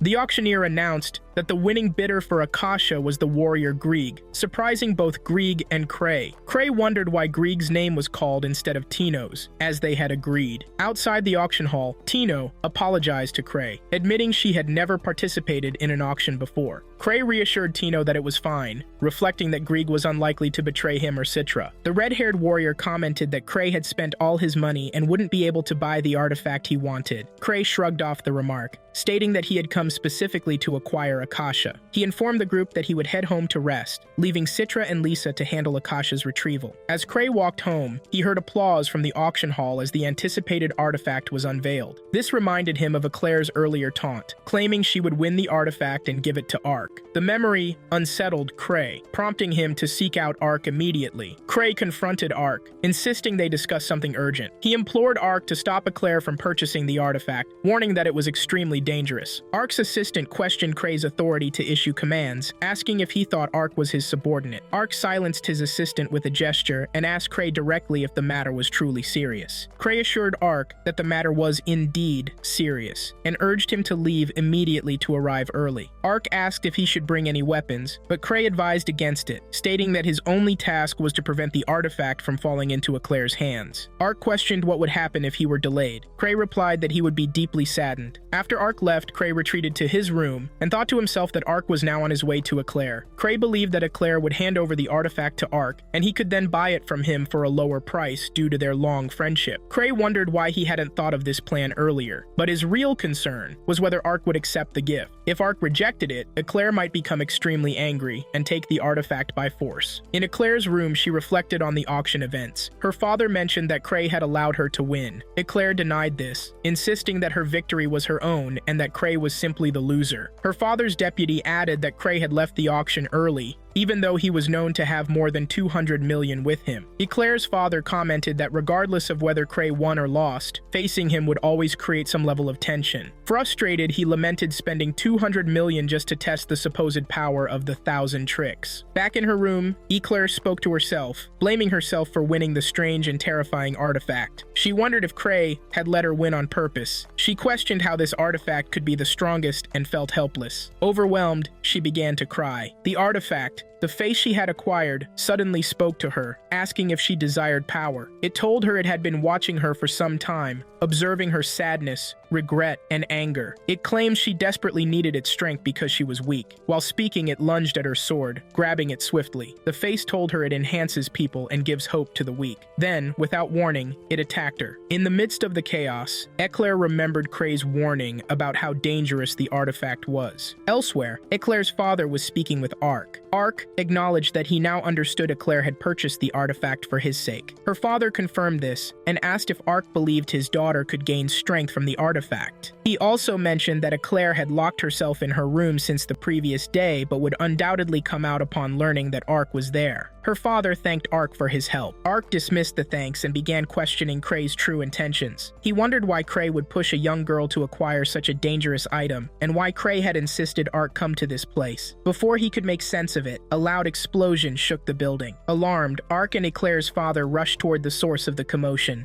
When Ark arrived at the scene of the explosion, he witnessed a guard being violently thrown against a wall. Moments later, a loud voice echoed from inside the room. Eclair emerged, wearing the mask, and holding another guard in her grip. Her anger was evident as she flung the guard aside, proclaiming that she would kill anyone who dared mock her. Approaching cautiously, Ark identified himself to Eclair. Upon recognizing him, her demeanor softened briefly, and she seemed to regain some composure. Ark asked her what had happened. Eclair explained that she had acquired the mask for his sake, and that it was granting her incredible power. Hoping to de-escalate the situation, Ark requested that she remove the mask and give it to him. Eclair agreed, but as she attempted to take it off, she realized it was impossible. Her gaze shifted to a weapon Ark was carrying, and suspicion clouded her face. Her expression darkened, and her transformation resumed. At that moment, Ark recalled Cray's warning against bringing any weapons to meet Eclair. Realizing the seriousness of the situation, Ark quickly instructed his team to take their positions and prepare for a battle. He emphasized the need to handle the situation delicately, making it clear that their goal was to remove the mask without harming Eclair. Ark drew his sword and struck it against the ground, unleashing a radiant light. Meanwhile, Eclair seized another sword and launched a powerful attack against Ark. Elsewhere, Arnold and his team were celebrating the substantial profit they had earned from selling the mask. Their mood shifted, however, when they returned home to find Citra and Lisa waiting for them. Lisa immediately confronted them, criticizing their tardiness and expressing frustration at being made to wait. Arnold, unfazed by her tone, inquired about their intentions. Citra calmly explained that Cray's strategy was the reason the mask's value had surged, and that he was entitled to a portion of their earnings. Arnold's teammate dismissed the claim, scoffing at the idea of giving up any part of their hard-earned money. Citra reassured them that they weren't asking for money without providing providing something valuable in return. She revealed a vial of antidote, offering to sell it to them for 110 million. Arnold, suspicious, questioned what the vial contained. Citra explained that it was an antidote and pointed out that they must have noticed something unusual about the drinks they had consumed earlier. She hinted that the taste had been slightly altered, though their excessive drinking might have dulled their perception. Finally, she revealed that she had been the one serving their drinks, disguised to conceal her identity. Realizing the implications of Citra's words, Arnold demanded to know if they had been poisoned. With a sly smirk, Lisa confirmed it, explaining that they typically charge 200 million for the antidote, but, out of generosity, would let them keep 90 million. She sarcastically asked if that wasn't an act of kindness on their part. Citra further clarified that Arnold, being ranked 7th, wouldn't feel the immediate effects of the poison, but his companions weren't as fortunate. As she spoke, Arnold's teammates began collapsing one after another, succumbing to the poison's effects. This enraged Arnold, who was overcome with anger and frustration at the situation. Meanwhile, Cray was apologizing to Ark, seeking his forgiveness. Ark, puzzled, asked for an explanation. Cray revealed that he had prepared a place to celebrate Ark's success and was trying to make amends for the earlier chaos. He admitted that Eclair must have been deeply upset, to which Ark agreed, noting that the ordeal had been far more serious than Cray seemed to comprehend. Cray apologized once more before asking Ark if he had the mask. Ark handed over the mask, which Cray eagerly accepted, his joy and satisfaction at finally acquiring it clearly evident. Ark cautioned Cray, warning him about the artifact's unpredictable nature and urging him to be careful. Unable to contain his curiosity, Cray removed the mask from its case, marveling at its intricate design and mysterious presence. The mask spoke aloud, expressing surprise at having developed new traits but noting that it would need to adapt its approach. Before Cray could fully grasp what was happening, Eclair arrived, apologizing to Cray and thanking him for sending Ark to her at the perfect time. Fascinated by the artifact, Cray decided to wear the mask. However, as soon as he did, the mask evaluated his abilities. It determined that Cray's strength was disappointingly low, his motivation non-existent, and judged him worthy of only the 3rd rank. Declaring that it would sever its connection with such an unworthy user, the mask dropped to the ground. Perplexed, Cray began questioning whether this was truly the legendary transformative mask he had been seeking. Reflecting on the rarity of sentient artifacts, he started doubting whether this one was as extraordinary as its reputation suggested. Turning to Eclair, he asked if she believed he should keep it. Eclair admitted that pursuing the mask had been a mistake from the beginning, especially since Cray had also desired it. Cray thanked her for her honesty and invited her to join them for cake, attempting to ease the lingering tension. Not long after, Lisa and Citra returned from their mission. Cray remarked on how the mask had reacted to the young girl but not to him, concluding that she must possess greater strength than he did. Troubled by this realization, Cray began reflecting on his own inadequacies and, for the first time, seriously considered the idea of stepping away from everything altogether.